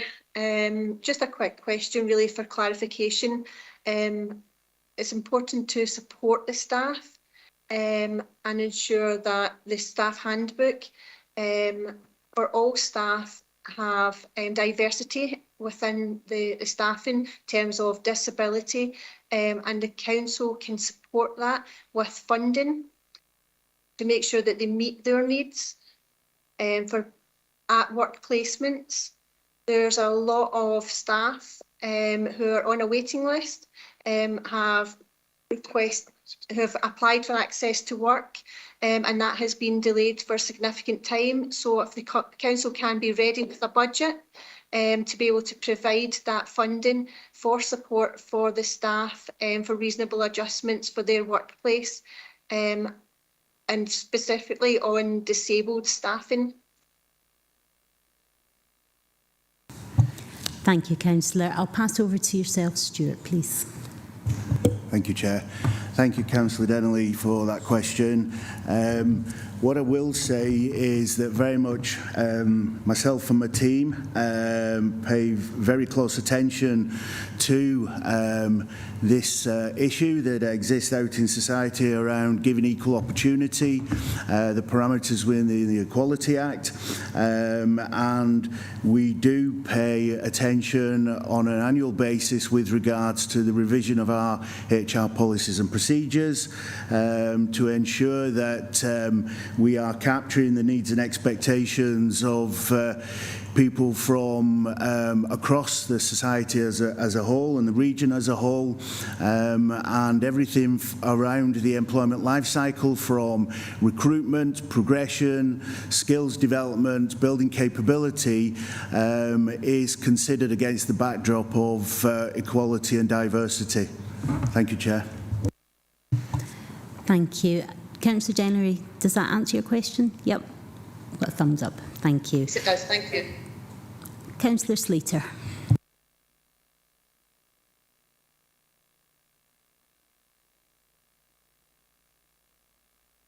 Sorry.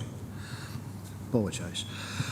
Yes, people retiring or due to retire, are they being replaced by, say, apprenticeships or other training? And staff leaving, if not being replaced, these people will have a vast amount of experience, and is it being lost in time? Thank you. I will pass over to officers. Thank you, Councillor. Thank you, Chair. Sorry, just to clarify a point there. Thank you, Councillor Slater. With regards to retirees, obviously that forms part of the overall workforce planning and future planning around workforce. And again, as I mentioned previously, the increase in demands on services to retain skills, etc. So where there are gaps or vacancies identified, then we work with managers to support them around that.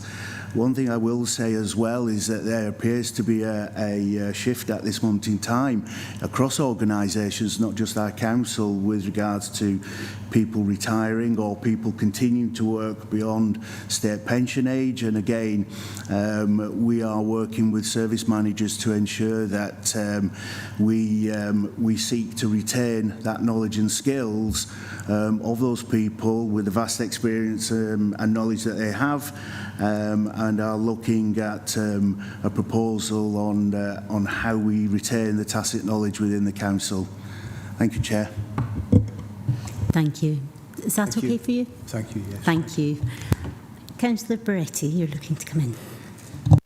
Thank you, Chair. I'm just noticing on page 130, sickness, absence, and it's the penultimate paragraph that says the top 3 reasons for most working time lost are musculoskeletal, including neck, limbs, general joint problems such as arthritis and bone or muscle disorders. Is there an underlying reason why in this day and age we should actually be getting this level of work-related injuries when over decades we have been told about the issues of office working, what to do, the type of equipment we're supposed to be using to avoid this type of work-related injury, Chair? Thank you, Councillor Beretti. I'll maybe pass over to Lorna. Thanks. Just to ask officers to come in, but just to, to clarify, these are not work-related injuries. They're related to sickness, absence from work. They may have occurred out with or separate from that, but they are not work-related injuries. I'll ask Stuart to clarify further.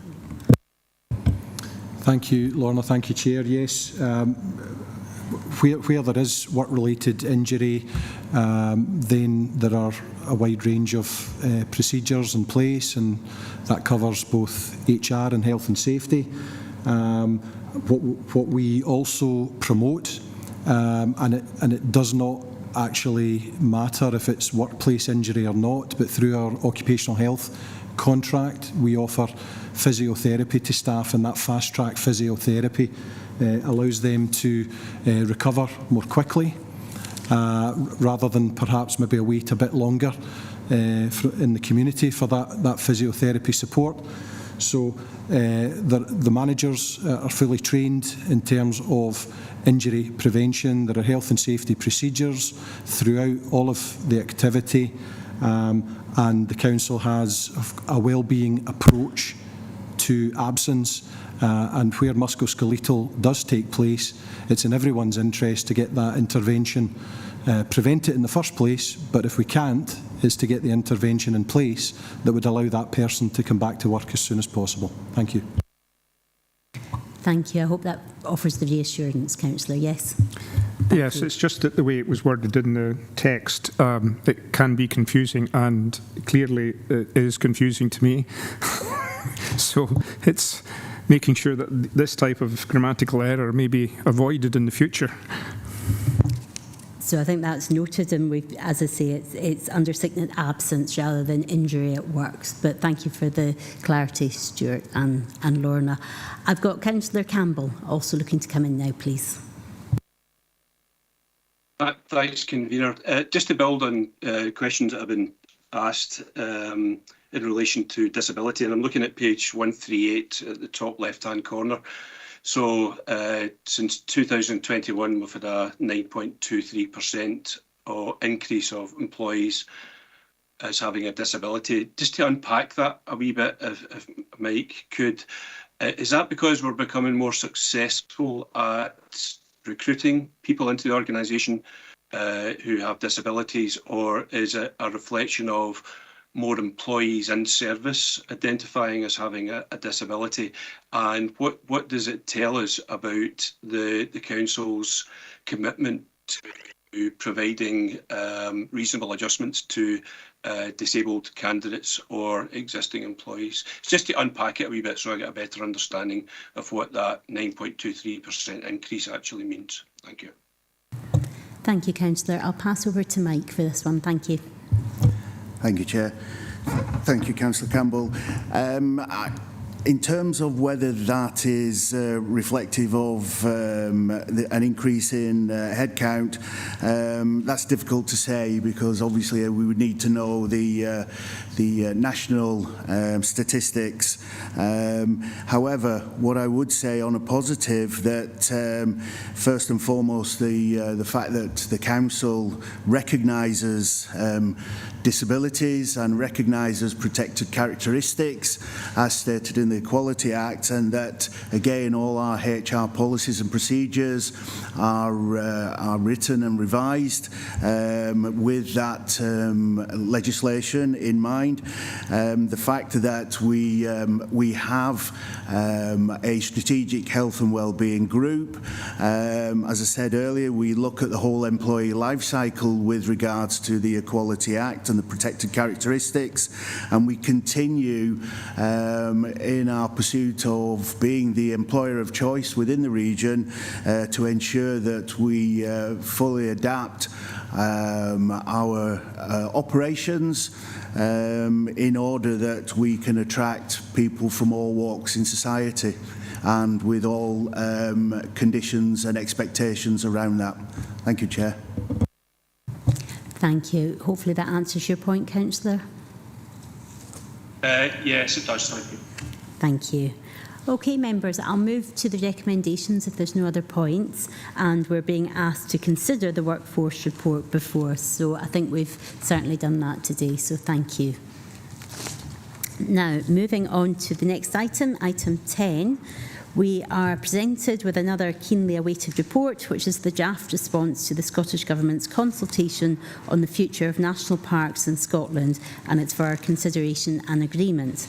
The consultation period ends at the end of November, and the draft is in the appendix, provides the basis for a response from the local authority.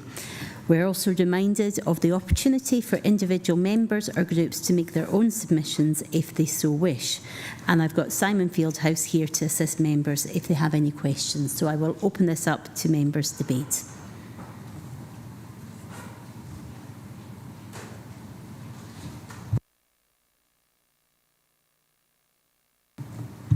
I'm not seeing anybody wishing to come in on this one, so if we are content...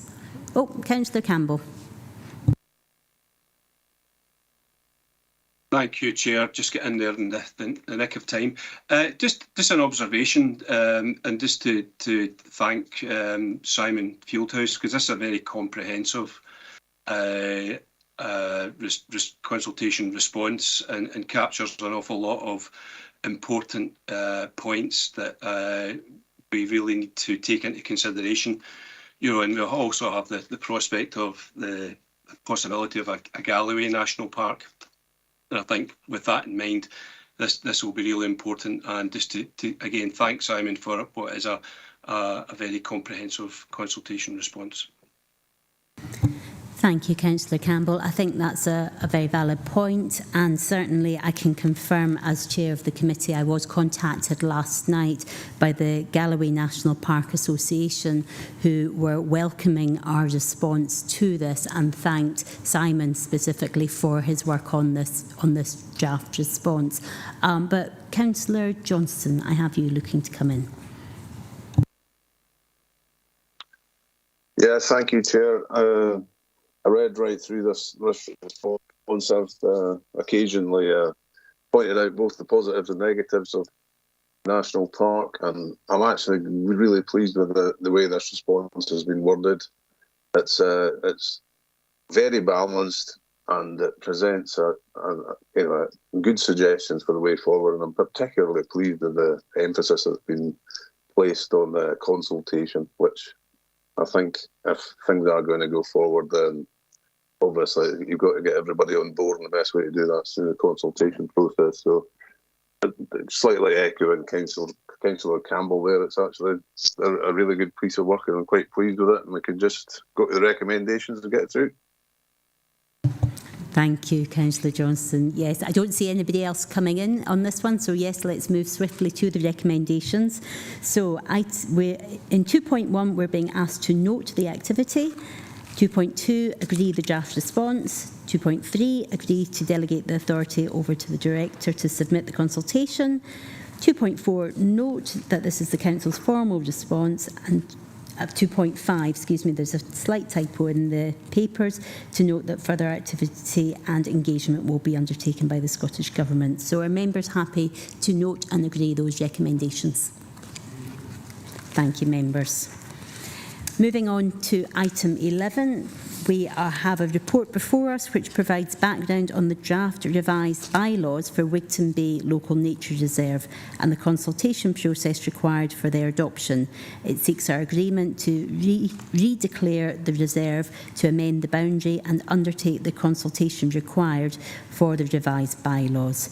We're also advised that the Reserve Advisory Management Committee intended to become a constituted organisation, and Simon is still with us along with Anna Johnston, who's here to assist with any questions, and I'll open this one up to members' debate.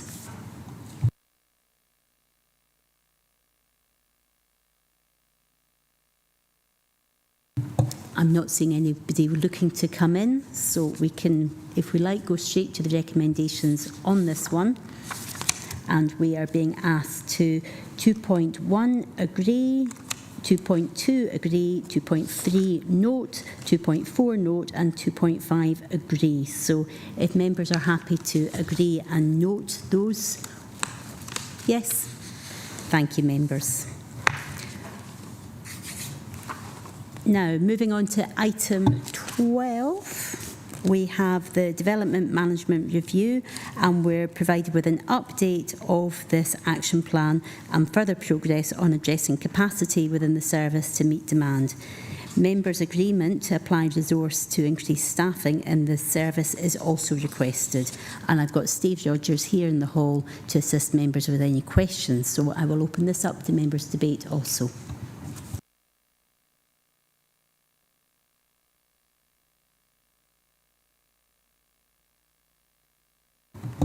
I'm not seeing anybody in the hall, but Councillor Hislop, I see you wishing to come in. It's just a quick question. I think this was, well, there was something to do with reserves before us before, and I'd asked the question if we could put some more money to employ more planners. And at the time, I was told that it wasn't the money the problem, it was getting the people. And the review had put in place the money. Is this additional money, or is this just reaffirming the position that we're in? Or is it a case of what was addressed was the early action points and this is following on from the early action points. Thank you, Councillor. I'll pass over to Steve, please. Thank you, Chair. So when we reported on the outcome from the review of the Development Management Service, one of the action points that we've taken forward is to conduct a thorough review of the capacity and staffing and structure within that service. And I think when we brought the previous report back on the 1st of September, we undertook to bring back the detailed costings of the proposals associated with changes to the structure and proposals to increase capacity. So that's what's now in this report. I think possibly, Chair, what Councillor Hislop might be referring to is a previous report wherein we got members' agreement to put in place some immediate temporary arrangements. This was about a year or so ago, and to use some of the service reserve money for that purpose. Chair, if I could maybe just add also that what we're proposing to do is to work with our colleagues in finance to find a sustainable way to finance these additional posts on a permanent basis, and we'll come back to members with the outcome of that. Thank you, Steve. I see a thumbs up from Councillor Hislop, so that looks like it's a good answer for him. Thank you. I've also got Councillor McFarlane looking to come in, please. Yeah, thank you, Chair. Question for Steve. In relation to page 190 and 191, where we have a list of staffing posts that we're looking to fill, most of them look to be fairly significant posts. And in light of a recent event whereby we have had people with a certain degree of expertise provide their opinion, there appeared that there was no ability to compel these people to attend and back up their expert opinion at inquiries and such like. Can we make sure that when we fulfil these posts that we have the sufficient safeguards in place to protect the council's position? Steve, I'll maybe pass over to yourself. Yeah, thank you, Chair.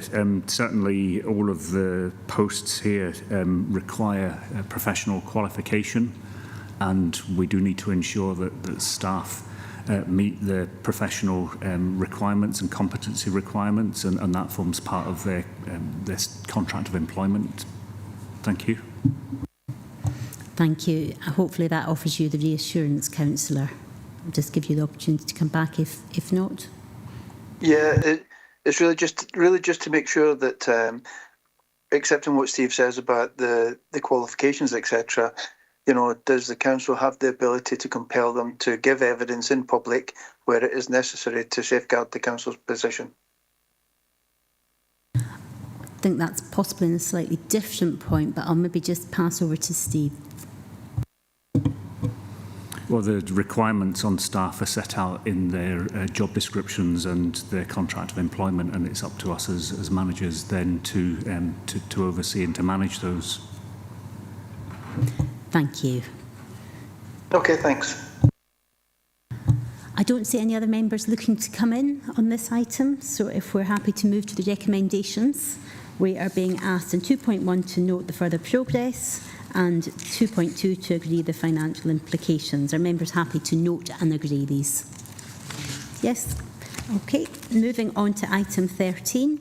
This report is an update on the work of the National Business Support Partnership and the engagement of our own Business Gateway service in this.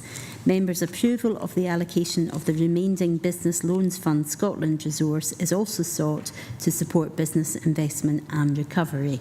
And I have Lynn Burgess online, who's here to assist members with any questions. So I shall open this up to members' debate. And I see Councillor Thompson, you're looking to come in, please. Thanks, Chair. Just looking at the the proposition to reallocate the 78k from the High Street Challenge Fund. So I'd welcome a little bit more information on just how effective that was. Obviously, at the time when we took the decision, I think we, thought this is worth taking forward to see if it can encourage sort of participation. And there was a few people or businesses were able to get involved with that. It'd be good to know what sort of impact that had, and presumably we're now deciding to move it because it might have a better impact, given the lessons we've learned by putting it towards another project. I'm just looking again at 3.1. It talks there about the business support partnership. So that's Scottish Enterprise, Highlands and Islands Enterprise, South of Scotland Enterprise, local government through COSLA, Scottish Local Authorities Economic Development, Business Gateway, Skills Development Scotland, Scottish Government and sector-specific agencies, Creative Scotland, Visit Scotland. I'm wondering, are we sure we've got enough agencies in there? Or should we be, as it talks about in 3.2, that we're developing a streamlined, effective and efficient sort of business support system? So I'm wondering, it seems like a cluttered landscape, but I'm sure everybody's there for a good reason. Is that something that we can continue to improve in terms of measuring the impact and effectiveness of that? So if anybody can help with that, that'd be great. Thank you. Thank you, Councillor. I'll just remind everybody if they could perhaps maybe speak a bit slower and clearer for the interpreters might also help. But Steve, I'll bring yourself into answering that one. Thank you. Thank you, Chair. We also have Alan McNaught online, who's the Business Gateway team leader, and I'll ask Alan to come in a minute just to give a little bit more feedback in terms of that question about the High Street Challenge Fund, but certainly the uptake, the demand from that fund didn't materialise to the levels anticipated, which perhaps reflects a degree of uncertainty and investment uncertainty around the future of high streets and high street retail. But I'll ask Alan to come in on that. But if I could pick up on the second point about the Business Support Partnership, which was a national initiative, and that list is certainly all of the organisations that are involved in providing support to businesses in one shape or form or another. And I suppose the key point here is that it does emphasise the absolute need for joined up partnership working to deliver that kind of seamless service to businesses that's needed. And that's one of the key themes that runs right through the work that was done at national level, and that's what COSLA and all of the other organisations listed there have all endorsed in supporting the strategy. Thank you, Chair. Thank you. And is Alan online to respond to the other points? Yep, there you are, Alan. Yes, thank you, Chair. Yes, in respect of the High Street Challenge Fund, the uptake was very slow. We only had 9 applications, 6 of which progressed forward to actually receiving a reward from us. What that showed us during the period of running that programme was there was a diminished lack of interest in taking up retail premises in the high street at this particular time. And that's the reason that we've gone to look at the e-commerce support fund, where we can actually support those retail premises that are currently on the high streets to remain there with a click and brick option, which means that not only have they got the store on the high street, that they can also then sell online to improve their income streams. So the programme originally for the 6 people just across the region just didn't come to fruition, and that the interest just wasn't there in opening a shop at that period of time. Thank you. Thank you, Alan. I'll maybe come back to Councillor Thompson just to see if his points have been covered.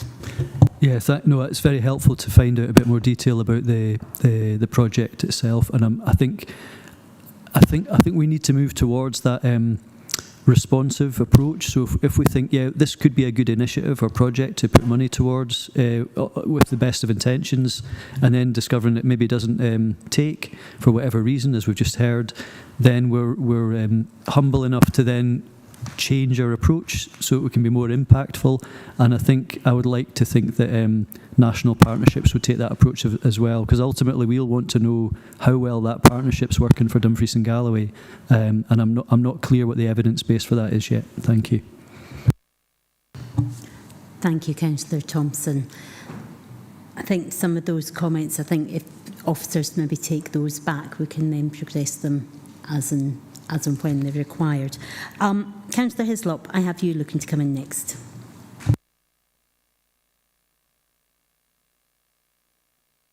Thank you, Chair. It's maybe just myself, but it's maybe more a comment than a question.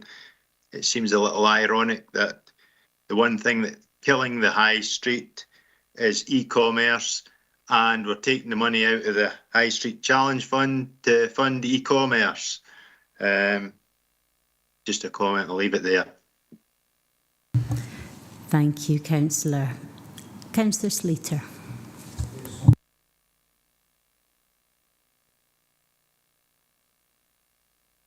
Okay, the button's sticking. Anyway, on 3.8, the offer of grants of 3,000 is used. If businesses do get these grants, have they got to explain to you what they actually spent the money on and what did they do with it? Because that's important, because it is, well, public funds, really. And one other point at this moment in time, unfortunately, there's more businesses closing and there is restarts at this moment in time, which is quite a serious thing for our high streets. And plus, there's so much done online nowadays, that's increasing virtually daily. Thank you. Thank you, Councillor Slater. I'll bring in Steve, please. Yeah, Chair, thank you. Certainly all of the grant regimes that we run and offer to local businesses are governed by a set of terms and conditions, so there's clear accountability for the public funds that are going in to those businesses. Thank you, Chair. Thank you. Hopefully that offers the reassurance required there. Councillor Bretty, you were looking to come in. Partly. Thank you. Yeah, thank you, Chair. I missed Councillor Slater's first point there, but I'm assuming he was relating to page 198, 3.8, which was the Net Zero Transition Fund, and the £3,000, I think of which we've just had a bit of a reflection of the officer. This fund would have been set up when the cost of energy crisis, if you want to call it, as opposed to cost of living crisis, hadn't yet kicked in. Now, the type of grants that you could, the type of technologies you can put in for £3,000, or even the interventions that at that point might not be sufficient to make these improvements valid.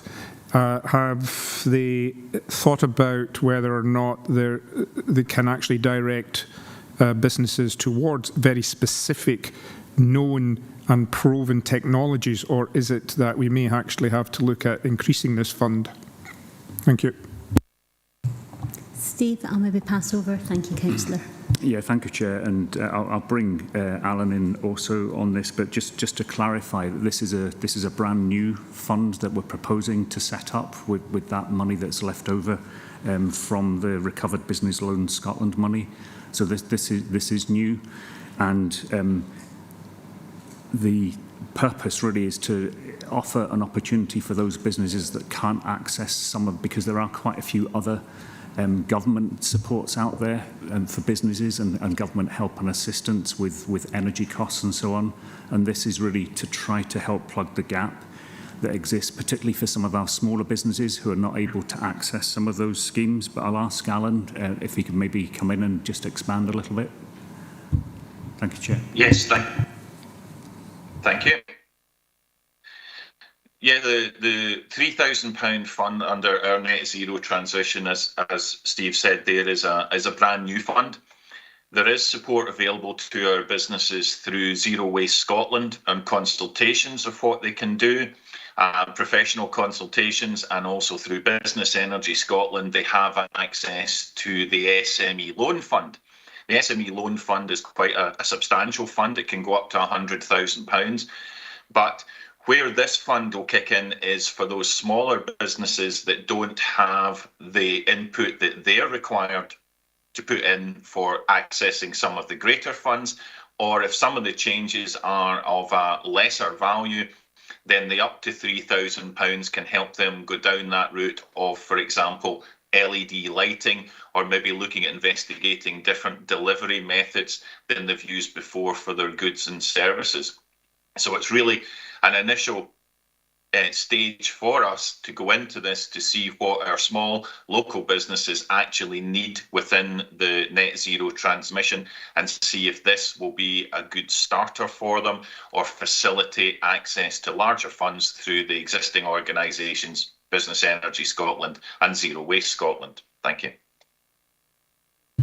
Thank you both. Councillor Bertie, does that offer the reassurance you were looking for? Yes, thank you, Chair. Mostly, I'm aware, obviously, that technology and circumstances are moving far more rapidly than some people can actually access solutions. So I would like to see a degree of flexibility in the way this fund is implemented and the way that the technologies and the solutions that they're looking for are implemented.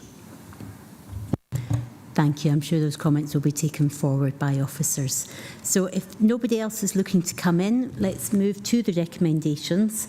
And we're being asked to note 2.1 and 2.2 and 2.3.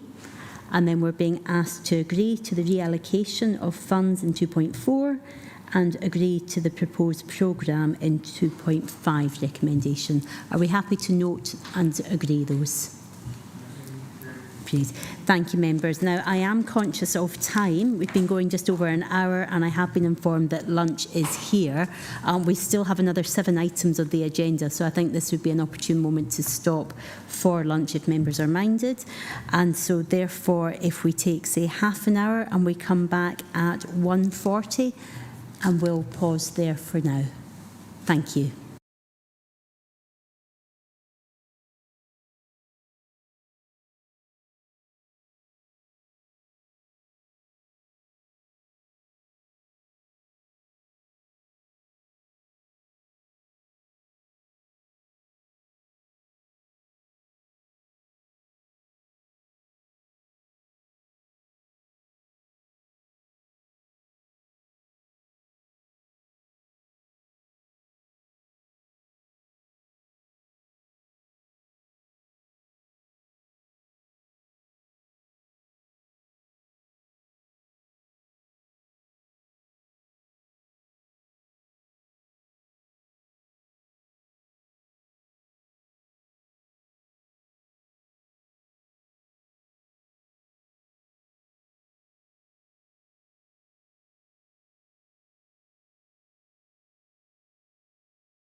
That's you live, thanks.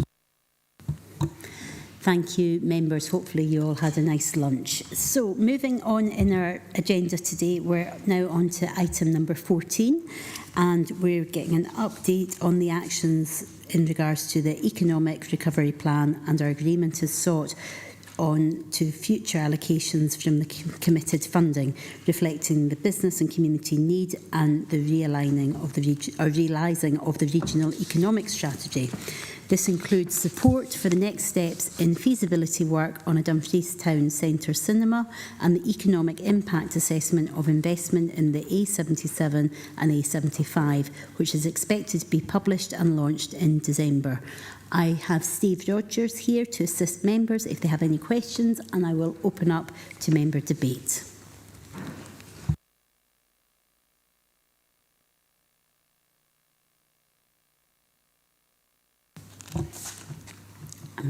Oh, there we are. John Dennerley, Councillor Dennerley, would you like to come in?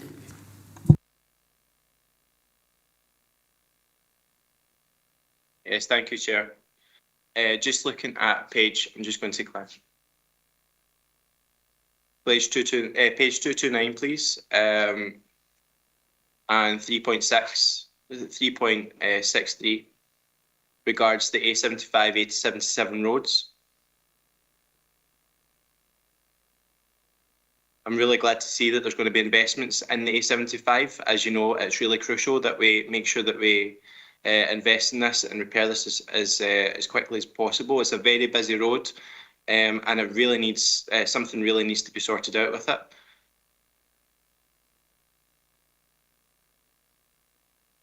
So I'm glad perhaps we could do some lobbying with the Scottish Government in the foreseeable to help support with this. Thank you, Councillor. I'll pass over to Steve as to where we're at with that. Thank you. Chair, thank you. And yeah, just to be clear that the purpose of the study is to support that lobbying process that's been underway for some time now, and in particular through the joint work that we've been doing between ourselves and South Ayrshire, also involving Mid and East Antrim, really to try to ensure that there is a strong economic argument as well as a transport and safety argument that's being advanced around some of the potential investments that were flagged, for example, in the Union Connectivity Review. Thank you, Chair. Thank you. Are you wishing to come back at all, Councillor Dennerley? No, thank you. That's the question covered. Great, thank you. I've got Councillor Johnston looking to come in next, please. Thank you, Chair. It's with reference to the Dumfries Town Centre cinema. I welcome that all the work that's been going on with us, and it's something I think we need to progress quite quickly if we can. But I just wondered if there's any indication of, time scales for that. And the next part is on page 231. I understand we're still waiting on a response from the Scottish Government regarding the economic pilot zone. Has there been any conversation about that? Any update when we might receive some feedback from them? Thank you, Councillor. I'll pass over to Steve, who can respond on both points, I believe. Thank you, Chair. Certainly with regard to the next steps on the cinema feasibility study, we would move quickly to conduct a further procurement of that next stage work and bring the outcome from that back to members of this committee. With regard to the meeting with Scottish Government officials with regard to the proposal for an enterprise or investment zone in the West on the back of our work on the Green Freeport bid, we are still waiting for a response following on from that meeting where we did put to them a clear request, an offer to work with them to help develop a pilot of an investment zone based around Stranraer, Cairn Ryan. Thank you, Chair. Thank you, Steve. Does that answer your point, Malcolm, or would you like to come back in? Well, it does largely answer it, but you know, I would, you know that I do like to have timelines with things, and you know, I don't like things to drift. You know, in particular when you go down to Stranraer over the last few years, there just seems to be endless drift with projects down there, and I would like to see something happening. But if that's all the information we've got, that's all the information we've got. I think in terms of that one, we will be keeping it on the agenda and reporting back to the committee as and when we have some firm, concrete reports to come back. But I'll maybe give Steve just an opportunity to make a final point on that. No, thank you, Chair. Absolutely. It's fully our intention to bring that next stage outcome back to members. The reason for slight hesitancy in terms of timescales is it's a very specialised market for this type of advice, and we did experience some delays in the procurement of this particular report, where we had to go out to the market twice in order to get a response and a satisfactory contractor. So hence the slight hesitancy. But I can assure you, Chair, that we'll be looking to push this on. Thank you. Thank you, Steve.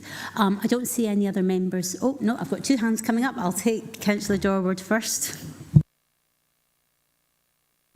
Thanks, Chair. I'm going to get a bigger hand. In terms of Councillor Denley asked a question about A75, A77 and lobbying, I can just maybe provide some additional information on that. But prior to that, I really welcome the economic impact study and look forward to the launch in December. We really do need investment into these arterial roads because they form the basis of potentially future business investment in this area. So it's an absolute necessity. But in terms of lobbying, I was privileged to be part of, or be asked to be part of the A77, A75 action group, who did visit Holyrood on the 2nd of November. And so lobbying was done from a cross-party perspective, which is refreshing too. There's actually a cross-party consensus that additional investment is required in these roads. And one of the individuals who wasn't a politician but has been campaigning for a number of years made a very good point in terms of the lack of urgency or perceived lack of urgency. These roads are seen as by governments from a historical perspective, not just at present. There's a guy called John Campbell who spoke about the Maybole bypass. So excuse me if people don't know where that is, but it's on the A77. So it's the Ayr-Glasgow road, and the bypass was first mooted for Maybole in 1936, and it's just been completed last year. So if that's the degree of urgency that governments have had in terms of these roads, I think anything we can do to speed them up would be very much welcomed. Thank you. Thank you, Councillor. I don't know if it's more of a statement as such, but I don't know if officers want to offer any comment at this point. No. Okay. Councillor Thompson, please. Yeah, thank you, Chair, and would certainly welcome strategic investment in our infrastructure. I think we've got a quite firm lobbying position on that, and I think we need quicker impact and delivery, as we do with most things. Just in terms of the cinema feasibility study, I think, yes, I think at this stage we'd probably complete our scoping out of the project and what's actually feasible, because while there will be sort of calls for such town centre attractions, I think we have to be measured in how we take it forward and really secure that private sector stakeholder to actually take things like this forward. I don't think, given the cost sort of notionally at £10 million, we'd really want to see a really well stacked up business case in terms of what could be taken forward. So I think we need to get that extra work done and be prepared to take the right decision once that comes back in terms of what we're able to support. I'm just looking at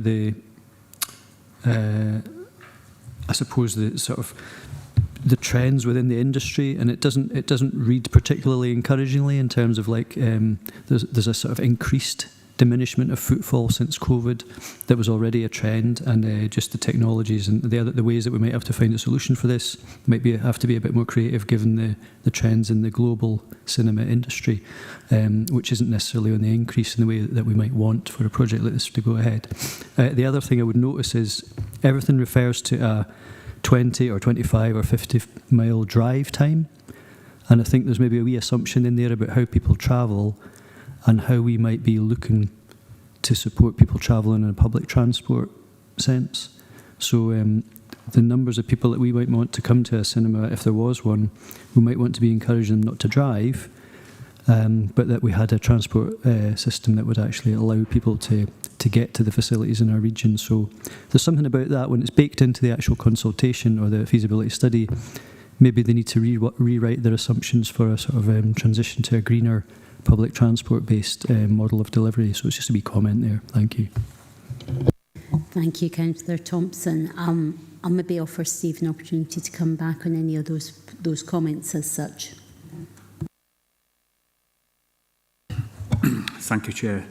Certainly, as you say, the trends that are set out in the report make for interesting reading, and I think also they are reflected in the fairly conservative approach that the consultants took in terms of assessing the potential size and scale of the market here, and also the modelling that they did for what a potential cinema would need to generate in terms of revenue and uptake of seats and so on. I think all of those figures that they built into that modelling were very conservative and based on that fairly low level of uptake.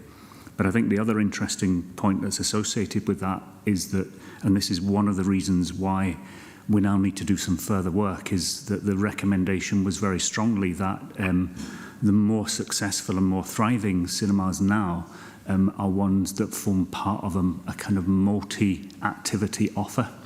So it is not just about the cinema provision, it's about other activities, other leisure activities.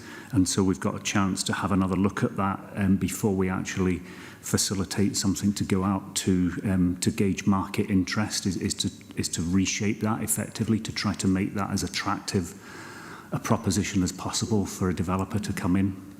Thank you, Chair. Thank you. Councillor Slater, I have you next, please. Yes, 3.61 motorhome facilities. I must admit, quite a number of motorhomes come and park on the White Sands during the summer, and there is no facilities for them because they obviously have to empty their mini septic tanks, you could call them, and there's no real facilities for them to do that. But I remember reading an article where they want more motorhomes to come here and park up.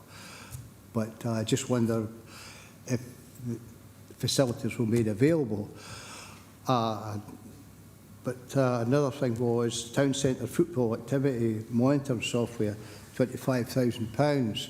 Now I know companies which do that, and what they do is you put a camera up and you film it over several weeks and you count the footfall in it. I just wondered how this is done and the cost of it as well. Thank you. Thank you, Councillor. Steve, are you able to assist with this as well, please? Thank you, Chair. So the motorhome facilities grants scheme was a scheme that we ran whereby operators or owners of campsites, for example, could invest in providing just exactly those sorts of facilities that were mentioned in terms of grey waste disposal and so on. And we did have good uptake on those, as I think is covered in the previous report. With regard to the town centre footfall activity monitoring, so the way in which this works, Chair, is through mobile phone records and mobile phone tracking. And by having access to that data, the company that provides the monitoring software is able to share with us really down to a very fine level of detail the details of movement within all of our town centres. And we just recently had a presentation on the kind of first outcome from that work that was conducted over the summer. And you can see in the report there some of the summary outcomes from that, but it does highlight very much the challenge that we have in our town centres with reduced levels of activity. I mean, there is a clear message there that activity levels, pedestrian activity levels, have not returned to their pre-COVID levels, and clearly that has implications for us in terms of our future policies around how we support the high streets. Thank you, Chair. Thank you, Steve. I hope that answers your questions, Councillor Slater. Yes? Yes, it does. Yes, thank you. Perfect. Thank you. Just doing a final scan, just to make sure nobody else wants to come in. Oh, Councillor Ingalls, I see your hand coming up, please. Yeah, thank you, Chair. Page 230, the third bullet point down here regarding the cinema. I think Councillor Thompson makes a very valid point here. You know, if this is going to be another major multi-million-pound development, we need to ensure that council are not in a position where they're going to have to subsidise this year on year. So I think that business plan has to be really robust. And as Councillor Thompson alluded to, when the hard decision comes, you know, we need to make sure that we take the right decision on this one and ensure that we do not have to subsidise it over £1 million or £2 million a year to keep it running. Thanks, Chair. Thank you, Councillor. I think in terms of identifying private sector developers is key in this feasibility study, but I'll maybe just pass over to Steve to address those concerns. Yeah, thank you, Chair. And just to be clear, that the purpose of doing this work is really to enable a proposition to be presented to a potential cinema operator and a potential developer.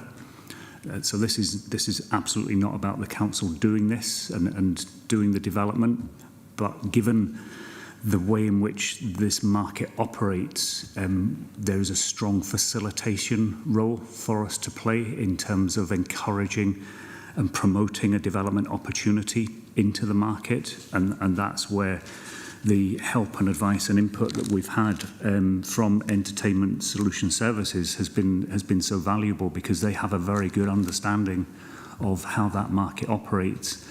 And certainly the initial business plan case that they developed indicated that a cinema of the size or scale of 5 screens, based on the assumptions that they have made about visit numbers, was potentially viable, but there are concerns about the level of capital investment that might be required from a developer, hence the advice to look at packaging a cinema opportunity together with some other commercial opportunities to try to make it more attractive to a potential developer.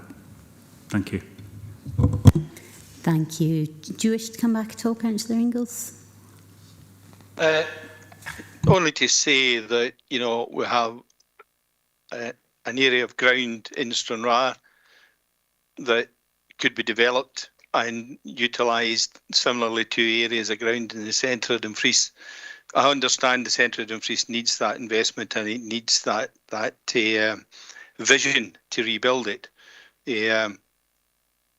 Whether there is enough revenue comes off that development to encourage a private investor to come in is questionable.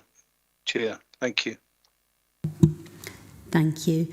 Councillor Slater, are you looking to come back in on this point? Yep. Yes, I have to say that multi-cinemas, 5 screen or more, they take up quite a large space to start with, and to be quite honest, they make a lot of money out of selling popcorn and that, and the price of their drinks goes a long way to help them with their profits. So it's, and they're usually in city centres, so they are where there's a large footfall. So, but we have a cinema here which is closed, it would be good to try and open that up for a trial or something like that to see how it goes, because as Mr Ingle said, the amount of money, you're probably talking several £million to actually, you need a space to put it as well. So I don't see the space in the town for a building of that size. It'll be about the size of Tesco or something like that when you build it. So that's what I'm saying. I feel that at this time that this project needs to be looked in very, very deeply, and to see who the market is, if it's viable or is it not viable with several screens. Thank you. Thank you, Councillor. So I appreciate we have got the executive summary from the feasibility report. I don't know if the full report gives details on on-site locations that could be potentially used, but I'll maybe pass over to Steve to address that question.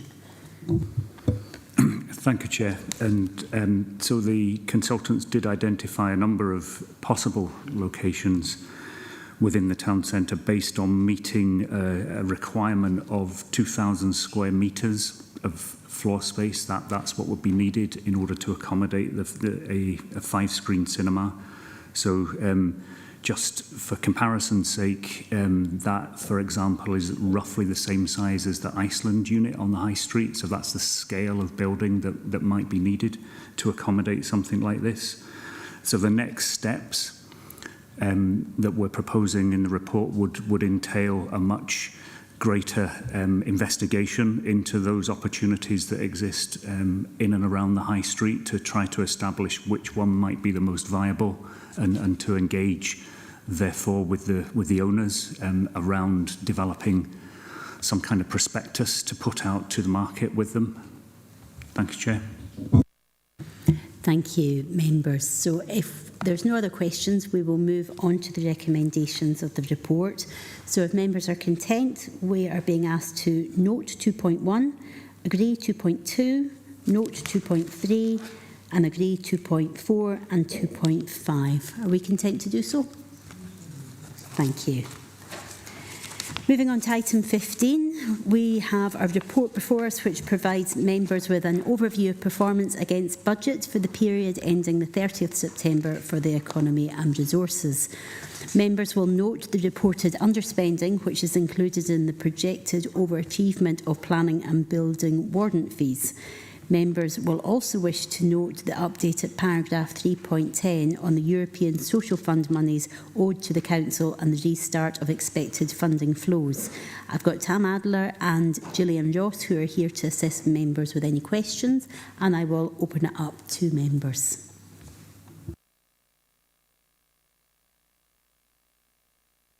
I should maybe just check, Councillor Inglis, your hand is still up. I don't know if that's maybe from the previous item, but I'll maybe just check with you. Yeah, sorry again. Sorry. No problem. I don't see any questions at this stage. So it looks like we can move straight to the recommendations on this report, which are for noting, and we're being asked to note 2.1, 2.2 and 2.3. Are members content to note?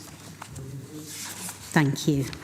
So moving on to item 16, this report seeks members' agreement to the allocation of £1 million from the 22-23 Town Centre Living Fund, which aims to provide more affordable homes within walking distance of existing services. And I've got Jamie Little back again to assist members with any questions. So I will open it up to members' debate.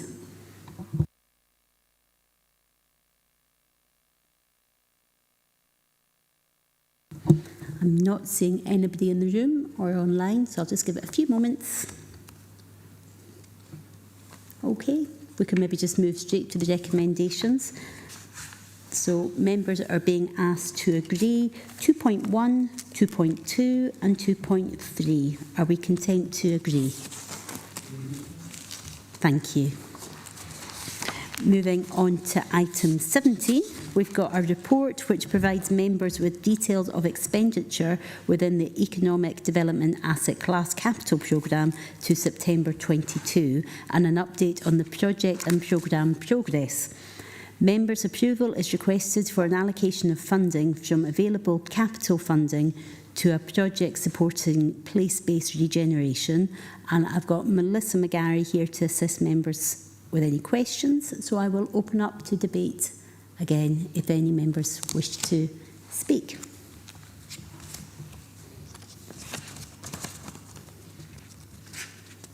I'm not seeing anybody indicating to come in.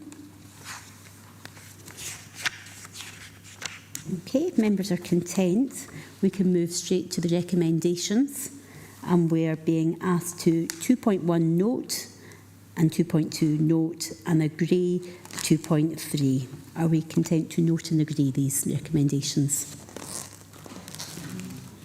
Thank you, members. So, moving on to item 18, we have got the report which provides members with updated information on the Property and Buildings Asset Class Capital Programme as of the 30th of September 2022. And I've got Paul McCulloch here to assist members with any questions. So I shall open up to debate once again. Councillor Beretti. It's just a quick one, Chair. Alluding back to item 4 when we talked about maintenance and various things about energy audits. And as Councillor Ingalls has hinted with some of the schools that have PV systems, do we know, and why I asked at the time, do we have a breakdown of all of these different systems and their generation, because that is part of the energy audit? Thank you, Councillor Beretti. Paul, I don't know if you want to come back in on that comment. Yeah, thanks, Chair, and thanks, Councillor. Yes, we do, and I'm certainly happy to share that information with all members of the committee. Yes. Thank you very much, Paul. We'll look forward to receiving that information. I don't see anybody else. Oh no, Councillor Thompson. Thanks, Chair. Yeah, it's maybe about energy generation. I'm looking at £4.5 million worth of capital works. I think I'm electric to date. There's about £4.5 million of capital works up to 2023, and I don't think any of it includes installation of PV on a roof. There are lists of work happening to roofs. In fact, there's an additional project, I think, for one of our assets in Lochmaben, but there's other things to do with roofs there. And I'm just wondering, do we need to start embedding that thought of, is there an opportunity here to have energy saving and or energy generation in our capital works programme when we're addressing our estate? Because it's not evident in what's in front of us, although I appreciate that a lot of these works might be reactive or repair works that are needed as a result of surveys. Thank you. Thank you, Councillor Thompson. I'll maybe pass back to Paul. Yeah, thank you, Chair. So, as part of our energy audit process, what we've been asked to come up with is proposals with a cost-benefit analysis so that we can look at additional capital funding for these types of projects. So that's the premise that we're undertaking the energy audits on. And as we move forward and these opportunities are identified, it's then to determine how best to do these. Thank you. Does that address your question, Councillor? Yeah. I mean, I accept that that's where we're at just now, but I think the point sort of will continue to need to be made until we see it happening. I think I did notice that recently there's been works to extend schools in some places across our school estate, where roofs could have been looked at then. I'm thinking of the likes of Locher Briggs or whatever, or other schools where there's been additional work being done to improve the estate. And it feels like, and I'm sure this isn't the case, but it just feels like sometimes there's opportunities that could be missed. So it would be great if that's we change in the culture going forward. Thank you. Thank you, Councillor. Yes, I think judging by the amount of interest members have had on these panels, I think it would be for members to make sure that this stays on the agenda going forward. I've got Councillor Ingalls coming in next, please. Thank you, Chair. Yeah, it's just a quick question on a property that's not actually mentioned in this, and that's the swimming pool at Castle Douglas. I'm just wondering if there's an awareness of the amount of work that's required at Castle Douglas swimming pool, and if there's any plans coming forward to carry out those repairs. Thank you, Councillor. Paul, are you able to give us an update? Yep, so there has been a significant amount of work done at Castle Douglas to understand the building's condition. So we are currently sitting with a significant amount of backlog maintenance across the piece. Whilst Castle Douglas swimming pool doesn't factor into the capital plan at this moment in time, there is work ongoing currently with the service to determine the capital investment required and how we dovetail that in across the future years. But I certainly know that there is a pressure there. Thank you, Paul. Does that address your question, Councillor? Yeah, really appreciate that, Paul. Good to hear that over the next few years there's going to be some money spent in that pool, because it's quite important to that community. Thank you. Thank you. Councillor Bertie, you indicated you wished to come back in. Yeah, thank you, Chair. It's just on reflection of what Councillor Thompson said, and the energy audits and the number of looking at these lists of buildings, projects where roof repairs, renewal are due for, let's see, well, it doesn't matter, they're just due for renewal. Has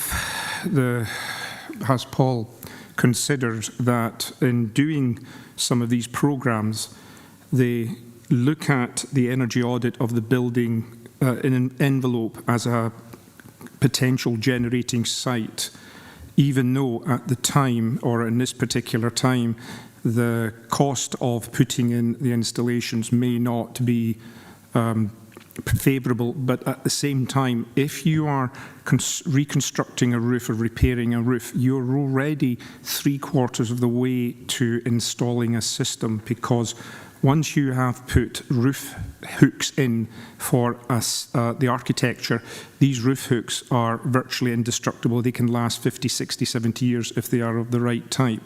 Now, I can't remember anyone who has repaired a roof without putting up scaffolding. The whole cost of PV systems is dependent on the scaffolding having, it's additional. So if roofs are being repaired, there surely should be a thought given to, should we install roof hooks for a future potential PV system when it makes it favourable, therefore avoiding a lot of the scaffolding issue costs that would occur with the PV system in place at the second time. Thank you, Councillor. I'll pass over to Paul in regards to a question of future-proofing. Yes, this can certainly be looked at and can be achieved. Quite right to say that when we do repairs to roofs and we do erect scaffolds, that might be the perfect opportunity to actually install the panels rather than just put the hooks in. So, you know, we will look at this across the piece, and, you know, I'm certainly taking away from this committee quite strong representation regards photovoltaics and energy generation. So I'll certainly take this back to the team, and we'll look at how we can build this into the programme. Thank you, Paul. I think if we can follow this up out with the committee, I think that would be really useful. So if members are content, we'll move on to the recommendations, unless there's any new points that members want to raise at this point. No? Okay, so thank you. If we move to the recommendations, 2.1 we're being asked to note, and then we're being asked to agree 2.2, 2.3 and 2.4. So are members content to note and agree these? Thank you. Now, moving on to item 19, we're being asked to consider the information on the former Dix Hill community workshops and agree that this property is declared surplus. And I've got Paul still with us here to assist with members' questions. So I'll open this up if any members have any questions at this point.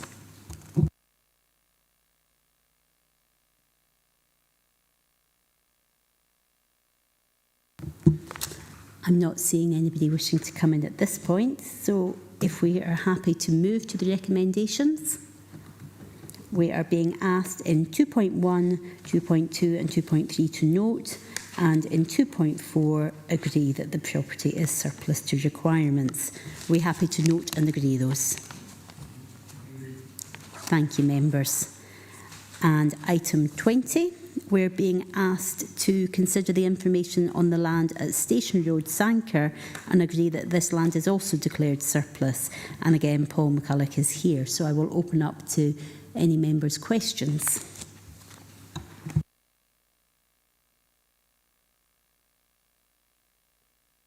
I'm not seeing any questions online or in the room. So again, let's move to the recommendations here. And we are again being asked to note 2.1, 2.2 and 2.3, and again agree in 2.4 that the land is surplus to the requirements. So are we happy to note and agree these recommendations? Councillor Thompson. Just on the last point, in the report it says the land was established as alienable common good, so that if there is any proceeds that would be credited to the appropriate common good fund. Thank you. We'll ensure that that's captured, yes. Thank you. Now, and moving on to our final substantive item, which is item 21, and we have a report which provides members an updated information on the ICT Business System Asset Class Programme for 22-23, and I've got Graham online who's here to assist members if they have any questions. So again, I will open this up to members' debate.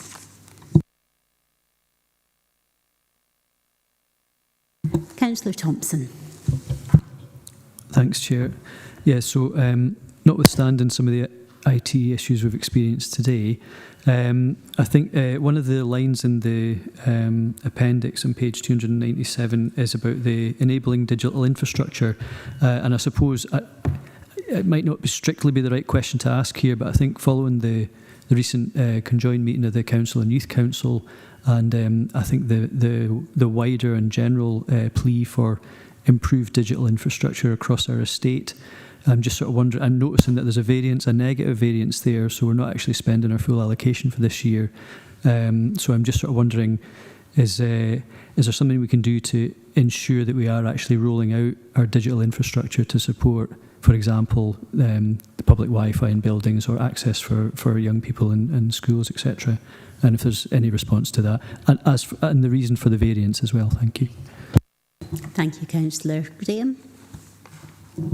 Thanks, Chair. In answer to your first question, the asset replacement element of the programme is looking at replacing our current Wi-Fi access points, so our Wi-Fi infrastructure.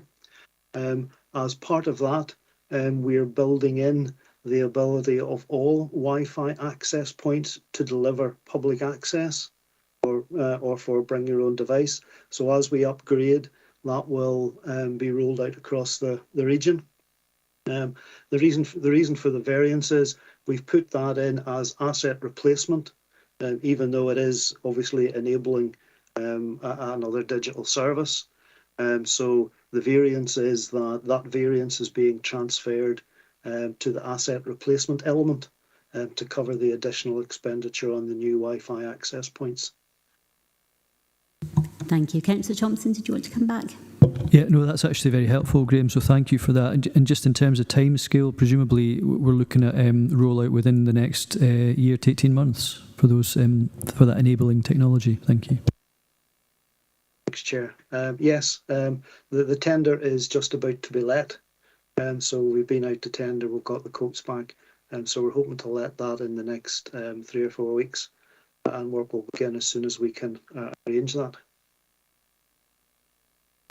Thank you. Councillor Dorward. Thanks, Chair. A minor point, but thanks, Graham, for the report. 3.8, referring to specifically, says that support the effective turn to office, you're going to replace the current desktop estate with laptops and the creation of an operational stock of portable devices. Can I ask what we intend to do in terms of recycling and being eco-friendly, what we're intending to do with the current desktop estate? Thank you. Thank you. Graham. Thanks, Chair. At the moment, the current security and information management requirements mean that those devices have to be sent away and the information wiped. That usually means the destruction of the hard drive in them and potentially the memory chips as well. So it makes it rather difficult to then recycle those and pass those on to charities. There is the opportunity for charities to go to our disposal company and request the reuse of those machines. However, without a hard drive, there's likely to be a cost associated with that, which kind of makes it a bit difficult to recycle. Councillor, were you looking to come back? Yep. Thanks, Chair. Thanks, Graham. Yeah, it just, I mean, I get the challenges and probably there isn't a way around it, but I wonder if there might, given where we are in terms of cost of living, given the fact that lots and lots of people may benefit from desktop devices when they can't afford laptops, is there anything we could do? Probably a bit late in the day to ask, but just a request. Thank you. Thank you. Graham, are you able to come back on any comments on that? I'll come back on that. Yeah, thank you, Chair. It's something that we are continually asked about, so it's under constant review.